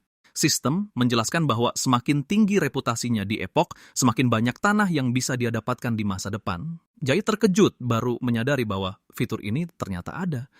Dia mengakui bahwa di kehidupan sebelumnya dia tidak pernah memiliki rumah, jadi dia tidak tahu banyak tentang hal itu. Melihat sekeliling, dia melihat rumah itu benar-benar kosong dan sama sekali tidak layak huni. Dia memeriksa pilihan renovasi dan melihat barang-barang seperti ubin lantai mewah, sofa kulit, lampu gantung, dan bahkan rak senjata yang semuanya dihargai dengan koin perak. Dia menyadari bahwa rumah yang diberikan wali kota Green kepadanya pada dasarnya dirancang untuk menguras semua uang hasil jerih payahnya. Membandingkan biayanya, dia pikir uang itu bahkan bisa membeli rumah mewah sungguhan, dan dia menyebut mereka benar-benar lintah darat. Meski begitu, pemandangannya bagus, jadi uangnya tidak sepenuhnya terbuang sia-sia. Duduk di dalam, dia pikir dia bisa mencari lebih banyak uang nanti. Tiba-tiba, seseorang membunyikan bel pintu. Dia berjalan ke pintu untuk memeriksa, dia membukanya sedikit dan bertanya siapa itu. Ternyata itu adalah waifu badass nomor 1 kita, Leon. Dia memasang wajah masam, sudah merasa sial. Dia mencoba menutup pintu, tetapi Leon mendorongnya hingga terbuka dan mengatakan bahwa mereka bisa dibilang sebagai teman lama. Dia bertanya, apakah kehadirannya benar-benar tidak diharapkan? Dia lalu berpikir tentang bagaimana Leon mengendalikan seluruh dunia bawah tanah di kota itu dan tidak pernah ada hal baik yang datang dari berurusan dengannya. Diketahui juga bahwa banyak pemain di Epoch yang menyukai PvP jahat. Pemain yang mendapatkan nama merah tidak bisa bergerak bebas di sebagian besar area publik, tetapi NPC dunia bawah seperti Xiaolian akan menampung pemain-pemain jahat ini dan memberi mereka layanan. Tentu saja, layanannya memungut biaya tambahan dan siapapun yang mencarinya biasanya adalah pembuat masalah. Lalu dia mengatakan bahwa dia punya pekerjaan yang bisa menghasilkan uang untuknya. Jai berkata bahwa ini adalah pertama kalinya dia melihat seorang NPC datang langsung ke pintunya untuk menawarkan quest. Tanpa ragu-ragu, dia mengatakan kepadanya bahwa dia tidak tertarik. Leon mendorong pintu lebih keras hingga membentur wajahnya. Dia berkata bahwa di Meltdown tidak ada orang lain yang bisa menyelesaikan quest ini selain dirinya. Lalu Leon menjelaskan bahwa sarang binatang iblis pemakan manusia telah muncul di Western Ridge. Dia sama sekali tidak tahu bahwa hal seperti itu telah terjadi. Leon menjelaskan bahwa makhluk itu sangat kuat dan telah memakan beberapa bawahannya, jadi dia butuh seseorang untuk menanganinya. Jai mengingatkan bahwa anak buahnya biasanya bekerja di dekat kota. Dia bertanya mengapa mereka pergi jauh-jauh ke Westwind Ridge hanya untuk mati konyol. Leon mengatakan bahwa dalam pekerjaan mereka, lebih baik tidak bertanya terlalu banyak. Dia menyuruhnya untuk segera memutuskan apakah dia mau menerima pekerjaan itu dengan menawarkan 100 koin tembaga sebagai imbalannya. Jai membalas dan justru meminta 10 koin perak. Leon terkejut dan mengatakan bahwa itu adalah harga yang tidak masuk akal karena 10 koin perak sama dengan 1000 koin tembaga. Dia dengan tenang menjawab bahwa karena dialah yang bisa menyelesaikan quest itu, dia berhak menentukan harganya. Dia dengan tegas mengatakan 10 koin perak adalah penawaran terakhirnya. Leon mengeluh bahwa dengan jumlah uang itu, dia bisa menyewa setiap pemain di kota. Dia bertanya untuk apa dia membutuhkannya. Jai berkata bahwa jika dia datang kepadanya secara pribadi, dia pasti punya alasannya sendiri. Dia menambahkan bahwa jika Leon tidak mau mengatakannya, biar dia saja yang mengatakannya. Leon menganggap itu menarik dan menyuruhnya untuk mengatakannya. Dia mengungkapkan bahwa brankas harta karun Leon terletak di Westwind Ridge dan sebenarnya merupakan dungeon tersembunyi. Setelah pembaruan, gua tersebut telah diambil alih oleh monster yang kembali respon. Dia menunjukkan bahwa Leon ingin mendapatkan kembali harta karunnya, tetapi tidak dapat menemukan orang yang tepat untuk melakukannya. Leon terkejut karena dia bisa tahu. Dia tahu bahwa kekayaan curian yang dia sembunyikan di sana bernilai jauh lebih banyak dari 10 koin perak, mungkin lebih dari 100 koin emas, beserta banyak barang berharga lainnya. Leon tertegun dan bertanya bagaimana dia bisa mengetahui semua ini, mengingat dia hanyalah pemain pemula. Dia menjawab bahwa dirinya adalah seseorang yang telah terlahir kembali. Dia menambahkan bahwa tidak ada rahasia NPC yang tidak dia ketahui. Di kehidupan masa lalunya, Brankas Leon nantinya menjadi sebuah misi perburuan harta karun. Hal itu memicu kegilaan di seluruh server, dan dia adalah salah satu pemain yang ikut serta. Namun ini hanya terjadi setelah Meltdown hancur di tahap awal permainan. Leon terjerumus ke dalam kegelapan. Dia membunuh banyak pemain tak bersalah dan kemudian diburu oleh tim penakluk. Pada akhirnya, Xialian dari Jalanan Gelap hanyalah menjadi nama lain yang tercatat dalam sejarah epok. Dia mengatakan padanya bahwa yang sebenarnya ingin dia bicarakan adalah uang yang dicuri. Dia menambahkan, jika dia melaporkannya kepada wali kota Green, maka Xialian dari Jalanan Gelap tidak akan hidup untuk melihat versi berikutnya. Leon mengutuk wali kota Green dengan marah, mengatakan bahwa pria itu tidak akan berani ikut campur dalam urusannya. Dia kemudian mengakui bahwa 10 koin perak itu sangat besar baginya karena dia sangat menghargai uang. Meski begitu, dia bilang dia tidak bisa menerima kerugian sebesar itu begitu saja. Karena dia sangat peduli dengan uang, pria itu mengatakan bahwa dia bisa menangani tugas tersebut tanpa memungut 1 koin pun. Leon terkejut dan bertanya apakah dia benar-benar bersungguh-sungguh. Senyum lebar pun mengembang di wajahnya. Sebagai gantinya, dia ingin wanita itu melepaskan posisinya sebagai pengelola Jalanan Gelap. Dia memikirkan tentang bagaimana seseorang tidak berubah menjadi penjahat dalam semalam. Butuh proses, baik di dunia nyata maupun di dalam game. Dia ingat saat pertama kali bertemu dengannya, wanita itu terasa berbeda dari sosok yang dia kenal sebelumnya. Dia juga ingat bahwa kisahnya bermula sebagai misi sampingan kecil. Kemudian, Meltdown hancur dan Chanter Griffin bangkit sebagai penguasa baru. Wali kota Green terbunuh dan Xialian menyerah kepada Griffin yang kejam. Dia akhirnya menjadi kaki tangannya. Dia mulai mempercayai sifat jahat manusia dan bertindak berdasarkan hal itu, membiarkan kegelapan di dalam dirinya tumbuh tanpa henti. Dia menjadi penjahat, lalu berubah menjadi bos monster. Dan pada akhirnya, dia terbunuh. Namun di kehidupan ini, dia melihat sisi berbeda dari dirinya. Wanita itu telah melihatnya memimpin dan mengumpulkan orang-orangnya, serta mengakui kelemahannya sendiri. Dia bahkan memberinya hadiah karena telah menolongnya, yang berarti dulunya dia adalah seseorang yang merasakan kegembiraan dan semangat dari pertarungan murni. Dia berpikir bahwa mungkin aliran takdir bisa mulai berubah karena perbedaan kecil ini. Leon berteriak bahwa itu tidak mungkin. Dia mengaktifkan Eye of True Sight yang memungkinkannya melihat kebohongan NPC. Menyadari hal ini, Leon dengan marah berteriak bahwa pria itu menggunakan item yang diberikannya untuk memata-matainya. Pria itu berkata, ada hal-hal di Jalanan Gelap yang terlalu penting untuk dilepaskan, meskipun itu berarti harus mengorbankan segalanya. Leon mengakuinya, mengatakan bahwa dia menghormatinya sebagai Blade of Dawn, bahkan saat wanita itu sedang mengumpatnya. Kemudian, dia menghunuskan pedangnya. Dia menatap wanita itu dan berkata dengan tegas bahwa ini adalah wilayahnya, menyuruh Leon untuk menunjukkan rasa hormat. Dia menambahkan bahwa hanya dialah yang bisa membantunya mendapatkan kembali harta karunnya. Leon mengatakan bahwa harta itu adalah tabungan seumur hidupnya, dan jika dia meninggalkan dunia bawah, itu sudah cukup baginya untuk bertahan hidup dan bahkan memulai sebuah bisnis. Pada akhirnya, dia setuju untuk menyerahkan misi tersebut kepadanya,